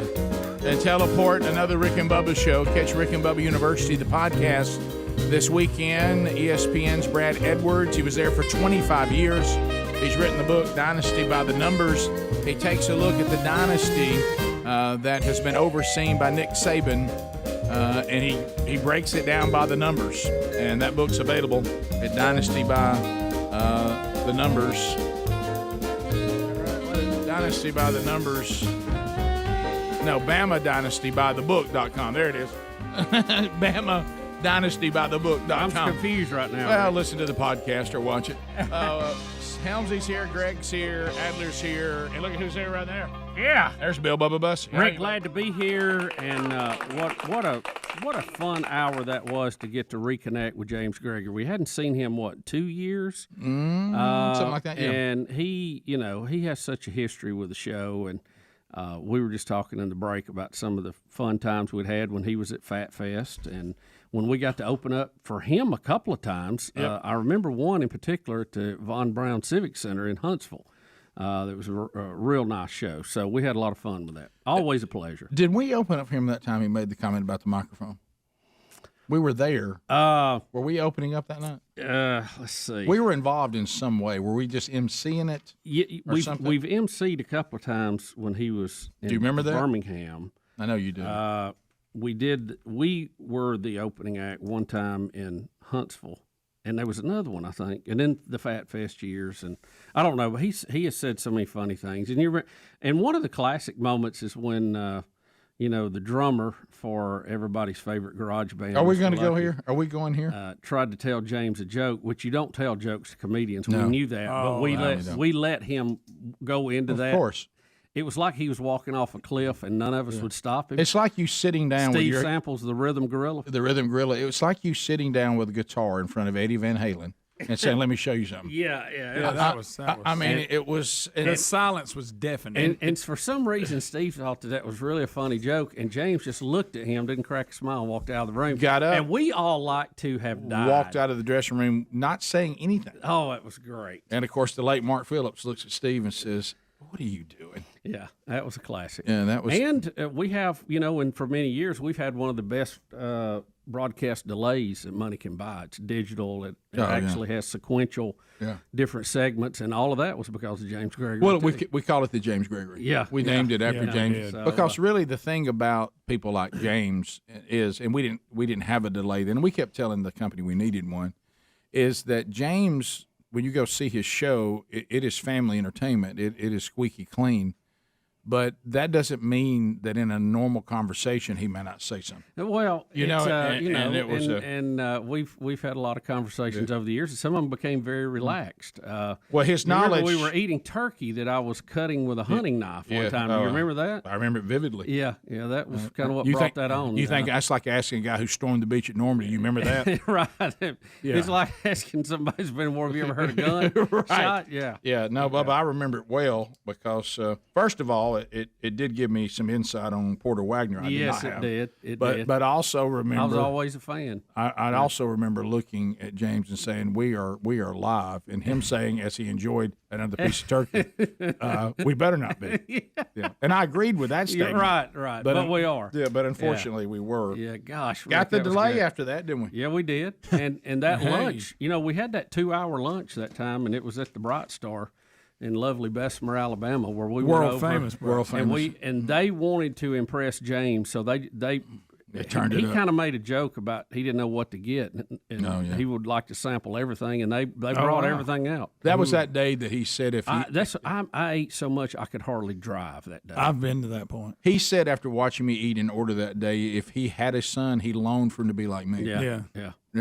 Proud of you. Yeah, he was very proud. And when I got dumplings as a side, he didn't know what to do. Rick, I think I may have laughed more at that lunch than I have laughed in any 2-hour window in my life. It was something. There's nothing better than nearly choking on some really good Southern food while laughing at something. Yes. Oh, that was great. And you remember he had to do a phone-in interview on the way back because we kept him too long. As usual. And he was in my gold truck, as a matter of fact, right in the back seat trying to do a radio interview, and we all got to laughing. Oh, yeah.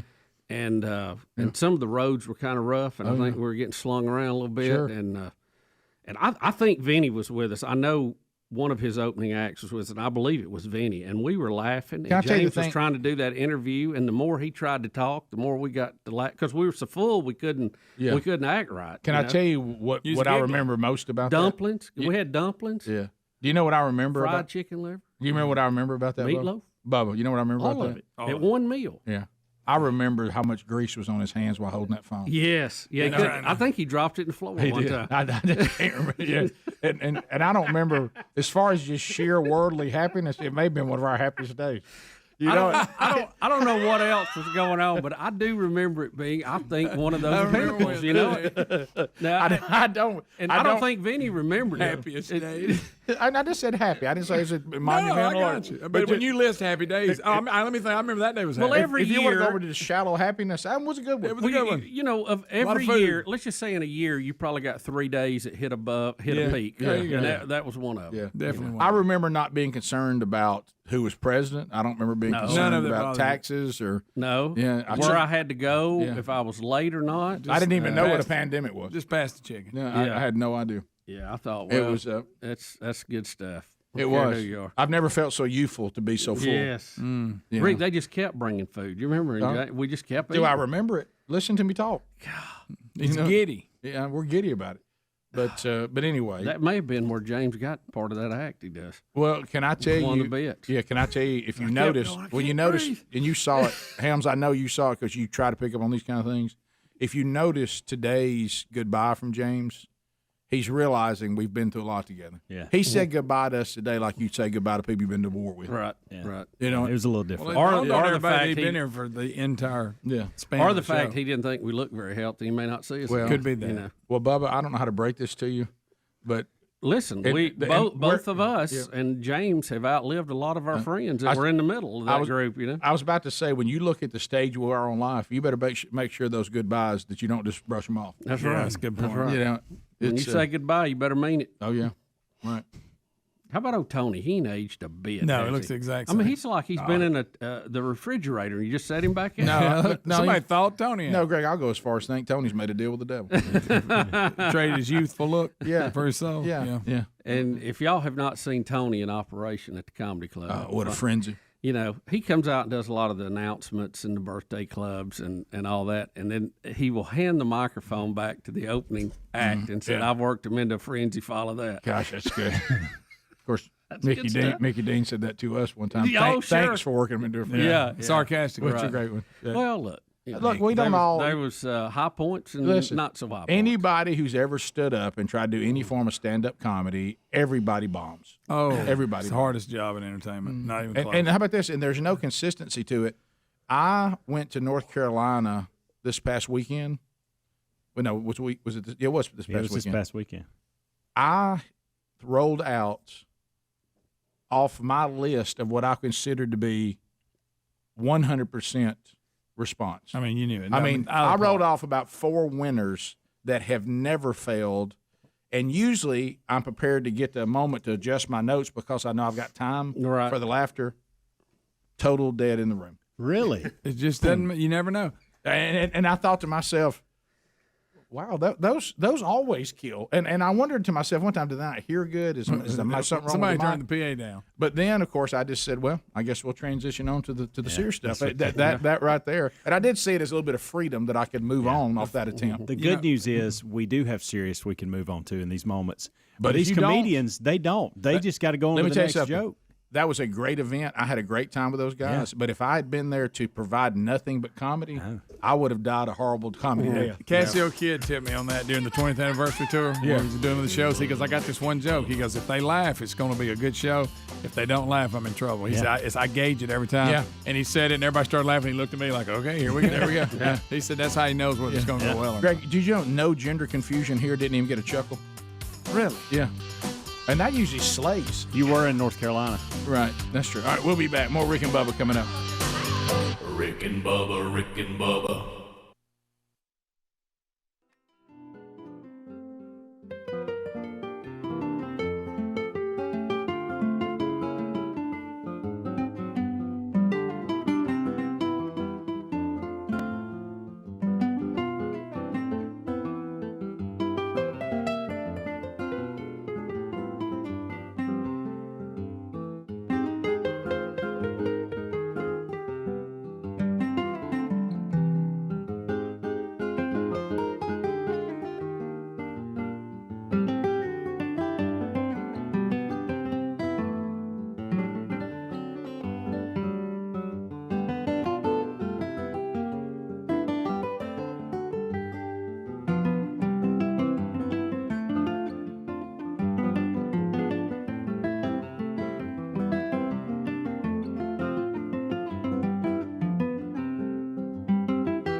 the gravy, please. Rick and Bubba, Rick and Bubba. Ooh, it brings me to my knees. Rick and Bubba, Rick and Bubba. I can't start another. Rick and Bubba, Rick and Bubba. 22 minutes past the hour, the Rick and Bubba Show.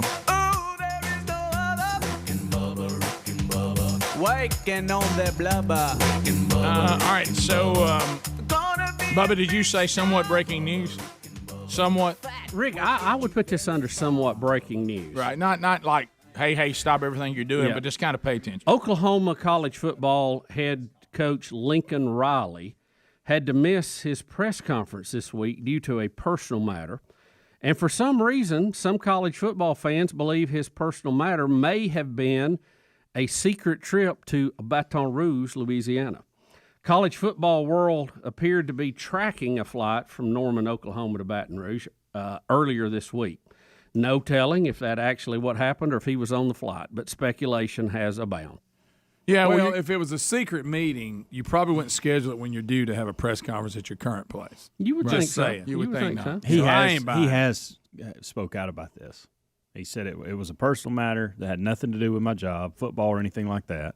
Personal matter that I was dealing with, and I dealt with it. Back to normal now. Is that like finding a house in Baton Rouge?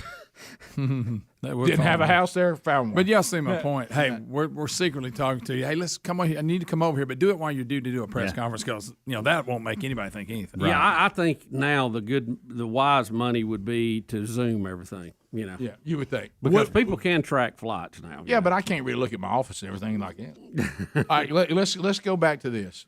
Plus, Jimbo Fisher's already there. Yeah, but that is going to be their first run there. They're going to try to get fit Jimbo. Yeah.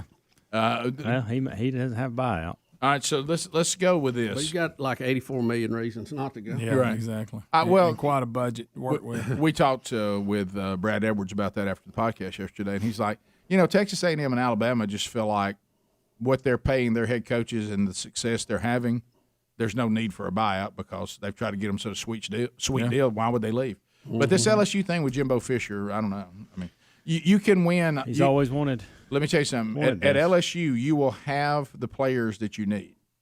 And if Billy Napier is going to be the coach. Well, let's look at this. And we've done this before.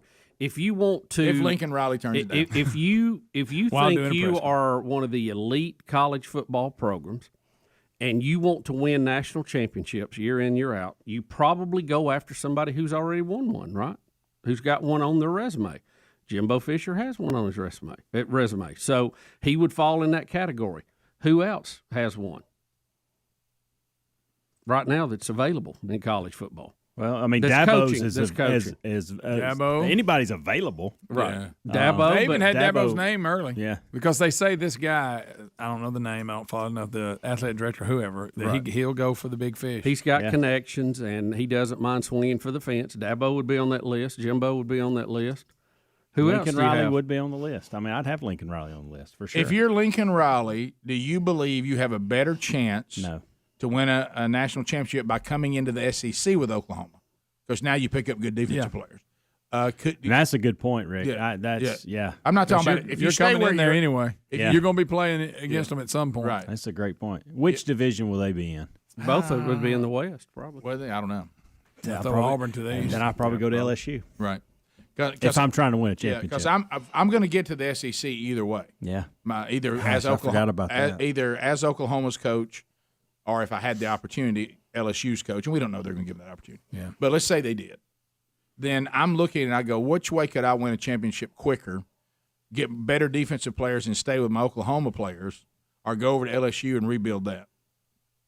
And you don't have to rebuild much. I just won a national championship. Yeah, still got a lot of good players, and the recruiting is in that state is the really facilities, everything is not that Oklahoma's not, but it is better at LSU. It is, and like I say, the talent pool. Yeah. Wow. I don't know. Oklahoma recruits a lot of athletes, buddy. They do.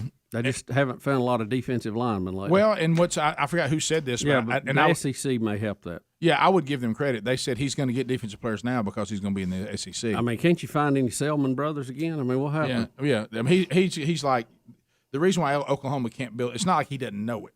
He can't build the defense because he can't get those elite defensive players to come to Oklahoma. And I'm saying this, but he'll be able to get them to come to Oklahoma if he's in the SEC. I'm not going to act like I've seen this for myself or made this call, but I heard the so-called experts. I tell you who does play good defense is Oklahoma State. See, I didn't know that. Do they? I didn't. Yeah, they were talking about that's a lot of their strong point. How about that? I didn't even know that. I don't follow Oklahoma State a lot. In my mind, they're a big. Hey, they're offensive still team. in it this year. Oh, yeah. As far as they're right there in the top 10 and have quite a few opponents left that could make some noise. If they get some W's, they may find themselves moving on down. Is Gundy still in the mullet or no mullet? No, I think it's like a halfway mullet. It's not the mullet, but it's still. Yeah, he hadn't cut it all the way off, but he's not. It's not as profound. Tell as what he it ain't was. wearing is that political shirt he had on, whatever it was. He doesn't have the Kentucky waterfall anymore. No, doggone it. I'm seeing more mullets. The mullet is officially back. I know. Good for it. Love it. It's good to see old mullet again. Yep. I keep threatening to get one, which is bringing much disdain. I don't know about a white hair mullet. How would that? How about a thin and hair on top mullet? That's a sharp one. That's called the Ben Franklin. Yeah, or it's running down the back. You talking about the skullet? yeah. That was my hair won't grow long anymore. Really? Like if you left it alone, what would it do? It won't go. I don't know what happened to it. What you mean? You just almost like a old lady's hair. It just kind of sticks around like a little like cotton candy. Yeah. So Greg, you mean tell me if you don't go and get it cut at your $5 haircut that it would just stay like it is? And the back won't get any longer. So it just builds thickness, but it doesn't go any I length. don't know what happened. Rick, we got some somewhat breaking news. I must have some vitamin deficiency. They've spotted a plane out of Oklahoma headed to Gainesville. I'm just saying. I just. Of course, he had to miss another press conference to go because that's when you schedule secret meetings. Greg, I don't make these stories. I just report on them. By the way, why is Mullen not in more trouble than he is right now? I don't know. I think he is, but he's not acknowledging. They're just not making it a at this big fuss point. about it.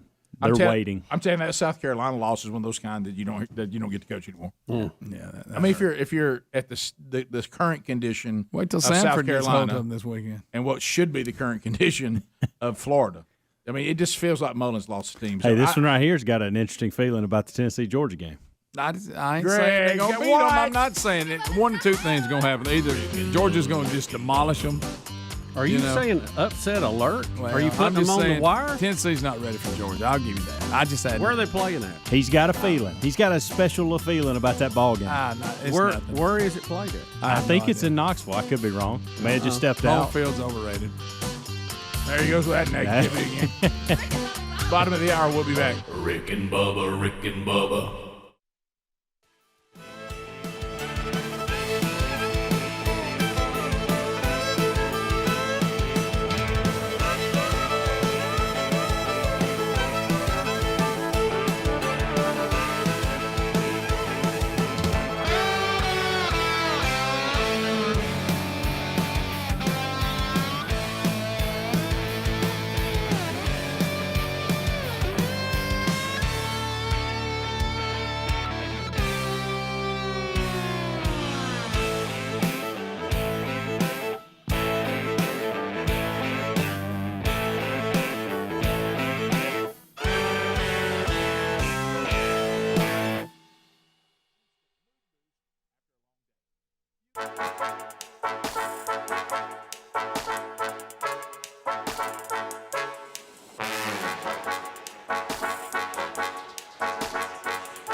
Rick and Bubba Show. 866 We Be Big is our number as we make our way back.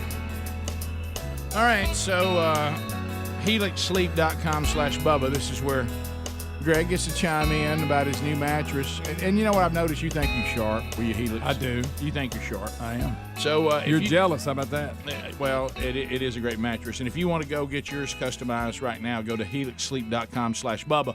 Now, when you go there, there's going to be some opportunities for you to go there and answer a few questions. You're going to tell them what, Greg? How you like to sleep on you? You're going to tell them what do you like your mattress, soft, firm, or medium? Okay. And then do you sleep on your back, your side, your stomach? What do you do? And you know what they do? They custom make it for you. They say this one is the one you need. And they send it right to your door. Now, our URL, helixsleep.com/Bubba, is going to save you $200, but we're also going to let you in on a 100-day free trial. So when it comes to your door, you unpack it. It's customized the way you want it.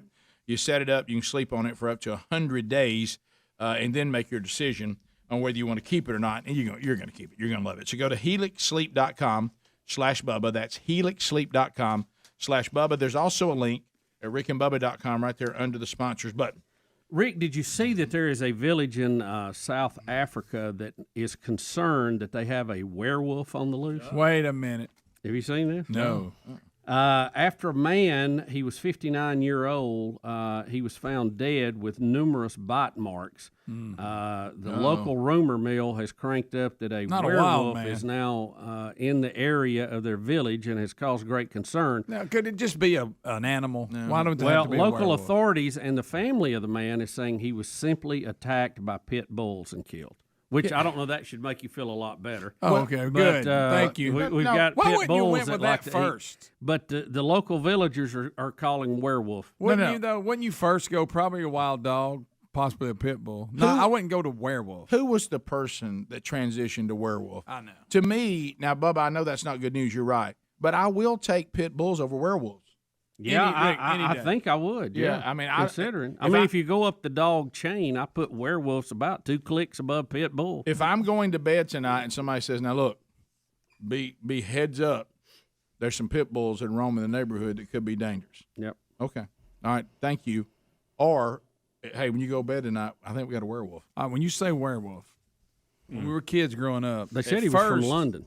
There you go. At first, the movies about werewolves would be a guy that had hair on him and big teeth. Mm-hmm. And then all of a sudden, the werewolves, you actually turn into a wolf. Which one do you prefer? The the werewolf guy that turns into a wolf, or the guy that looks like a guy that's kind of? No, I prefer him to make the full change into a snarling werewolf, like Michael J. monster. Fox. Well, and like Teen Wolf. when he played Teen Wolf. See, he was just a guy. That No, turned I out. like the one that turns Boy, full can shoot wolf. the hoop, Wolf. couldn't You he? like full And wolf? can't he doesn't speak English anymore. He's a monster. I disagree. I want him to be a wolf standing up with a flannel shirt on. Well, you got it right just there. hair. What about riding a van through town? Yeah, hair on sticking the way to out. a What about a basketball Chinese game. Shoot some hoops, man. Yeah, and With a Chinese menu in his hand. Yeah, and superhuman strength, ripping limbs. What if he's at Trader Vic's drinking a pina colada and his hair was perfect? Yes, that exactly. That'd be great. Yeah, so so I don't know who was the person that said no. But take a closer look. I think we got a werewolf. But you remember the old days? He'd have his tore up clothes. He'd go, whoa, and that was scary, man. That's a lot scarier to me than just a wolf. Me too. Yeah. And then all of a sudden, the wolf runs off in the woods, and next thing you know, he's laying there human naked. Yeah. Well, see, the reason why Turn back. if you See that? if you transition to completely wolf, now I got an issue with a wolf. But when you're staying part man and part wolf, I feel like I'm dealing with something completely different. I know. But see, to me, the full Doesn't scare animal me is near as more bad for a out of wolf. control, though. I agree with that, but it's just Because you that think half man, half wolf. The half man, when you could break through, and get him to stop eating your leg. You remember Ozzy Osbourne on the Bark at the Moon video? Half man, half wolf. Yeah. Y'all remember it. What about a werewolf that's really good at basketball? Back at the moon. So I don't know. Other stories today that Michael Jackson that we didn't cover Thriller is Cam Newton is back with the Panthers. How about that? Signs back with the Panthers. Pretty sweet deal it looked like, too, to come in. They lost their starting quarterback, so Cam was on top of the, hey, we need to call list. Maybe he can take them back to the Super Bowl, get beat, and then pout and not answer any questions after. Maybe he can do that again. There's Greg with that memory like an elephant he will not forget. Sure, I was done then. So he has signed a 1-year deal with the Panthers, and they're estimating, and they think they're right, $10 million. Well, I think it's $10 million with incentives. Incentives. Yeah, it's probably like $4 million base. but $6 million if they win so many games, if he's this, if he's that, if they advance in the playoffs, if he's MVP or something. Well, let me tell you what Camster has for sure: $4.5 million. Yeah, that's guaranteed. Yeah. That'll get you off the sidelines. And a good lesson that you don't burn bridges. Right. And he was very outspoken too, and because we're seeing this with Aaron Rodgers right now, he was very outspoken about, hey, I've had the vaccine, so you can sign me, and you ain't got to worry about all that. Yeah. And so that's why that was one of the big selling points that the Carolina organization never. Are you a little? I mean, obviously he had roots in that area from living there so long, but are you a little surprised he went back to? Of course, they had a need. But are you surprised he went back to the Panthers? If I'd have said two weeks ago Cam Newton is going to appear in the NFL again this year, would you have thought it would have been with the Panthers? No, I would not. No, I wouldn't either. Now, there's $4.5 million reasons we'd be wrong. Right. Yeah. But I figured he'd be with Dallas. Yeah. Well, that rumor's been out there for years. You and this thing are trying to get him to Dallas. Oh, speaking of Cam Newton. Boy, we almost got out. Oh, my gosh. Look at Bubba's face. I was hoping because Speedy wasn't here, he forgot. I did too. Well, Speedy kept I almost bringing threw it up. that piece of paper away. Speedy probably texted him. This is our warning, sending out a warning to college football fans everywhere. Your team may have been assigned Beth Mowens. And it looks like it will be the Texas Tech Red Raiders. They will be hosting the Iowa State Cyclones, 2:30 Central Time on ESPN2. Looking forward to being there with Kirk Morrison. We're heading over to see the Cyclones and the Texas Tech Red Raiders. Red Raiders. 2:30 kickoff. The Red Raiders. The Red Raiders. The Raiders pick up a lot of yards. And Beth Mowens will be there to give you the play. I'm authoritative. I talk. I'm one of the guys. I didn't bring it up because I dance. knew what it would lead to. But did she? Because I saw the headline. Did she make a quote in the game she was doing, Kentucky game? Didn't somebody have a pick six and she called him the Cookie Monster? She did throw that or in something there. like that. They grabbed the pigskin like the Cookie Monster.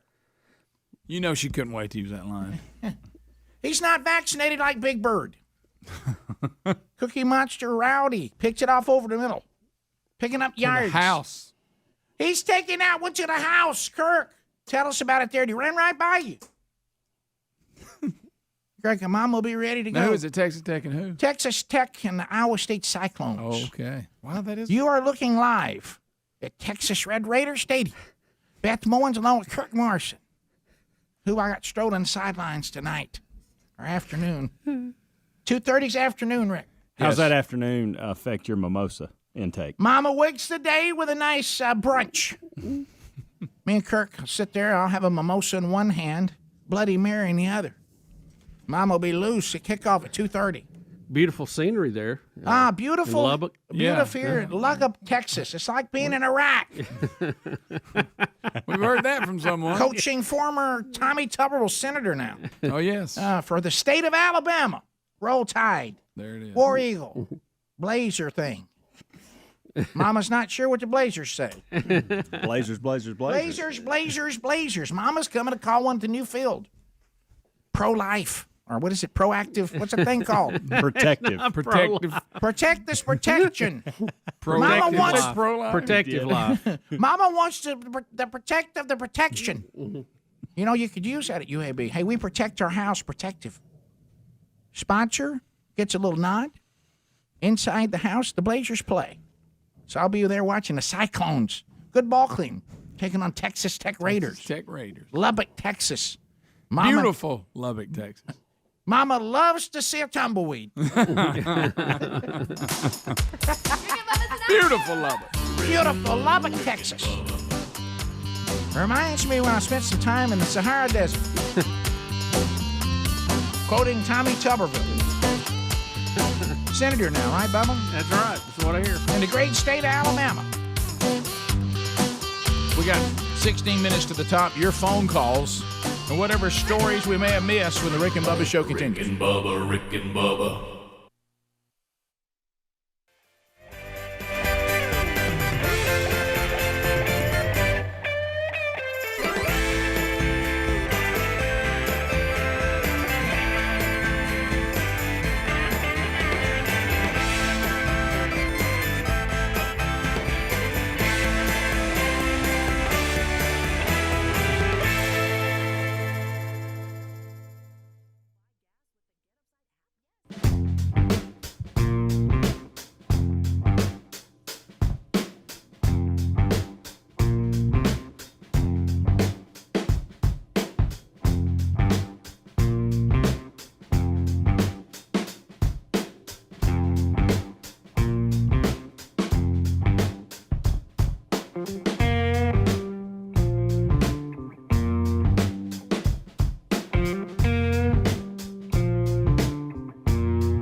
10 minutes to the top of the hour, the Rick and Bubba Show, 866 We Be Big is the number if you want to try to get in right now.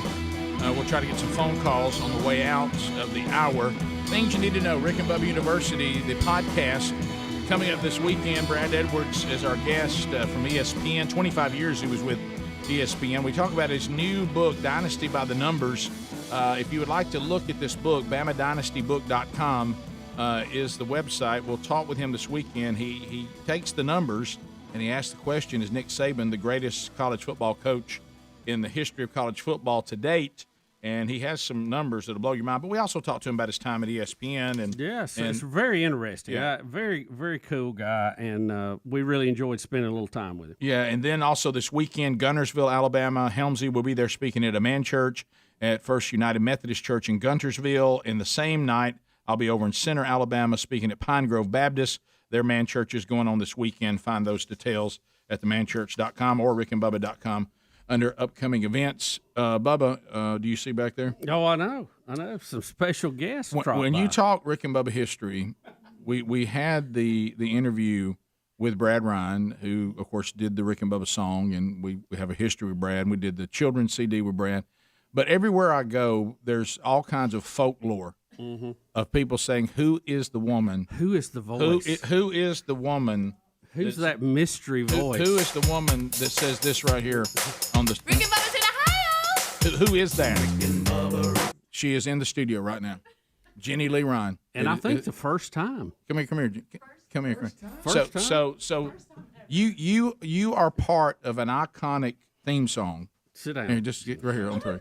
You're part of an iconic theme song, and your husband has never brought you to the studio. No. Do I need headphones? Yes. Would you like headphones? If you want to Oh my hear, gosh, if you want to hear correctly, and don't break them. Did you just break them? Did I? No, I'm totally messing with you. Okay. All right, so there you go. I don't think you got them. You don't have them on right, but that's all right. I mean, it's not like your husband has a studio where he records. I know you've Y'all don't have headphones at home. There we go. There we go. Okay. Yeah. So why has this taken so long? I don't know. You'll have to ask him. Right? Is it just not? It just didn't work out, or he was always coming up here. Not today, kids. A lot of work. that. Yeah. And we'll get you there, sweetie. We'll get you there. Is that we'll what go he said? One day. Yeah. Yeah. So what he's done is he's brought you in to the last segment of the last show of the week. Yeah. You know, the show that you can nearly be run over by everybody on the show when it ends, of everybody trying to get out of here. I'm just glad. I'm just tickled pink. It's so cool up here. I love it. Do people ask you to do Rick and Bubba in the house when they know All who you? the time. So when they know, All the can you time. give us one? Oh. No. You got to do it in the microphone. Me. Yeah. Okay. To do the line? Yeah, do the line. Okay. So Rick and Bubba's in the house. They all up in the house. So there it is. So Okay. yeah, and that was just, and you said, and you did hear him tell us on the podcast, he really never intended for you to be in it. He just did that, but then it just, Brad, did it just go? It can't be left out. I recognize the talent. Yeah, that's right. That's it. That's good. It was good and it was fun. And yes, it was in that bedroom, in our third bedroom. This is none of our business. Yeah, this may be more business. detail we need. Not our business. This is none of our business. Oh, wow. This is TMI. TMI. Yeah, we almost got done this week. I mean, like a bedroom that was turned into a studio. Oh, is okay. what I didn't mean- Well. Okay, never mind. Got it. Maybe this is Y'all why feel I'm how not nervous I here. am? Maybe this is why. Yeah, we can feel it. Yeah, Brad right now just said it, and you said it. Greg, This I is don't why- think you need to say This, that. this is why you've never been here. This is why you've never been here. Maybe. Yeah, but did you ever think it? I mean, now, people. I literally will have people come and say, "Look, will you settle this argument? Who is the Rick and Bubba's all up in the house? Is it Betty? Is it Sherry? Is it one of your Beyonce. kids? No. Yeah, Beyonce. there was that. Remember that? That was a rumor that got Jay started. Leno. Yeah. that kind And of Jenny stuff. Lee. That's right. That's Jenny Lee Ryan. That's good. Well, I'm glad you No, made it. we had no idea that it was going to be that long. But y'all are awesome to let me come in here and do. No, well, look, you want to sit here through the last phone segment and just kind of be part? do. Okay. I so do. We'll go to the phones. We'll go to Chris in Pensacola. Chris, welcome to Rick and Bubba. How are you? Good, guys. Good morning. Hey, buddy. Hey, I don't know if Beth realized, but the name of the quarterback at Iowa State is Brock Purdy. Brock what? Purdy? Purdy. Spell it. Purundy.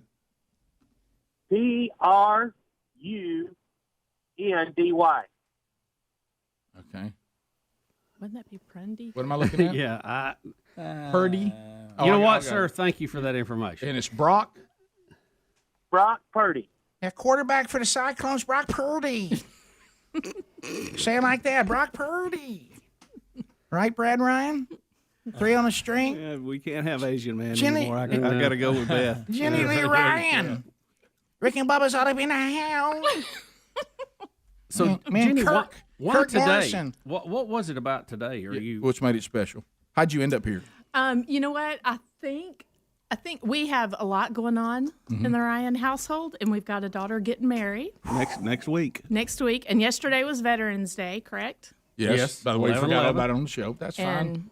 And we have a son-in-law, soon-to-be son-in-law. Do you like this guy? Oh yeah. Okay. Yeah, we do. We love him. Okay. And he's in the Army. And then our son is supposed to be heading off to basic training for the Guard in December. Wow. So anyway, so we got a lot going on, and so I Yeah. think he wanted to treat me this morning. So we went and The had stress breakfast. relief. Yeah. Had a little avocado toast. Yeah. And a wedding to pay for. I'm here to beg for money. That's And- the bottom line. You've come back around for another payment on this song. He's come back around for another payment on this song. If you won't pay me anymore, maybe you'll pay Jenny Lee some money. To Jennifer in Tennessee. Jennifer, go right ahead. Hey guys. Hey, Jennifer. Hey, I just wanted to call since the person who really did the Rick and Bubba in the house Jenny. is on the air right now with you guys. My son, when you all first went on in Nashville, which has been 20 plus years ago, Yep. he was like a toddler and he swore up and down that it was me. He says, Mama, that's you saying Rick and Bubba is in the house. And I said, no, it's not. Today's that No, day. it's not. Today's the day.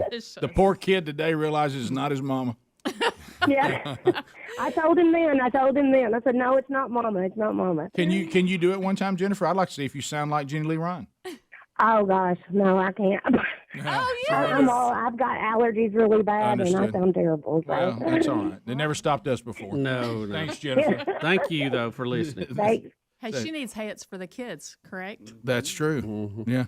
So Just a little plug. Yeah, thank you so much for that. Right here at Christmas, when demand is at its peak. You know, you're right. She can only be on every now and then. That's right. You know, she comes in here and makes trouble. I mean, she hadn't even been here very long, and already stirring stuff. You knew this was going to I happen. kind of want you to come back again. Yeah. So when is the wedding? November 21st. So like. Oh my goodness! Oh wow. Next Sunday. Yeah, not this week, but next week. Oh my yeah. goodness! Holiday wedding. Yeah, he must not be a deer hunter. He's a. I don't know. What Well, I'm just saying. I've got. Is that when it opens? I kid you not. The 20th. I kid you not. There's 3 In our weddings. Yours would now be the 3rd one. 3 weddings that are going on right on the opening weekend of deer hunting, and I don't know what's going on. I'm thinking. I realized that. Seems like we could stay clear of that in football season. Right. You know? I mean- Just as a general rule. Yes. So that will be a Sunday then. Yeah. Next Sunday. Okay. Yeah. Right. Oh, it's real. It's here. It's real and it's here. Are y'all stressing a little bit? Yeah, we're How's Mama headed handling down the all home stretch. Yeah. If Jenny Lee, you I handling have it well? a slight tick, Right. but I'm. Have you gotten to the point? This is what I do when I have something that's daunting. Is I go ahead and picture myself on November 22nd. That's what we're doing. Yeah, I push myself past it, and I picture myself there. And we are so close to empty nest. It's Yeah. oh man. Yeah, and look, yeah. Now, an empty nest is number one. And getting a little raise. You know. Oh yes, Yes, you are. yeah. But you're going to fork out a lot before you get that raise. That's right. Oh man. That's Yeah. right. That's Yeah. right. Fun. Did you tell them there's a no return policy? She has done a good job of shielding me from all the receipts. Yeah, You know. good idea. So she's kind of. So you really, she knew she needed to do that. you really have no idea how bad the damage is. I've- Sometimes that's bad. Yeah. Keep it in general. You have some idea. Think what- about how many and songs she's- on 3 on the string you're going to have to sing to pay for that wedding. She says we'll make it. You know, she just keeps saying we'll make it. We always do. I think it's time to change the subject now. Yeah. This is How are about you guys? fun. How y'all doing? This is about a Next celebration. subject. This is about Well, a we've been talking celebration. about us for 4 hours. Yeah, this is about a celebration. Congrats to Nick and Jenna coming Yes, up. next congrats Yeah, to there you Nick and go. Jenna. Yeah, there you go. So it's a big celebration. Now it'll be a whirlwind, and you'll look back on it when the pictures come in and actually remember it. But Yes. it's going to be great. Just make it a great day. Thank y'all. Thank you, Jenny Lee. Thank you. Rick and Bubba. Hey, thank you for watching Rick and Bubba live on our YouTube channel. We're here live every Monday through Friday. Be sure to subscribe and hit the little bell for notifications. Rick I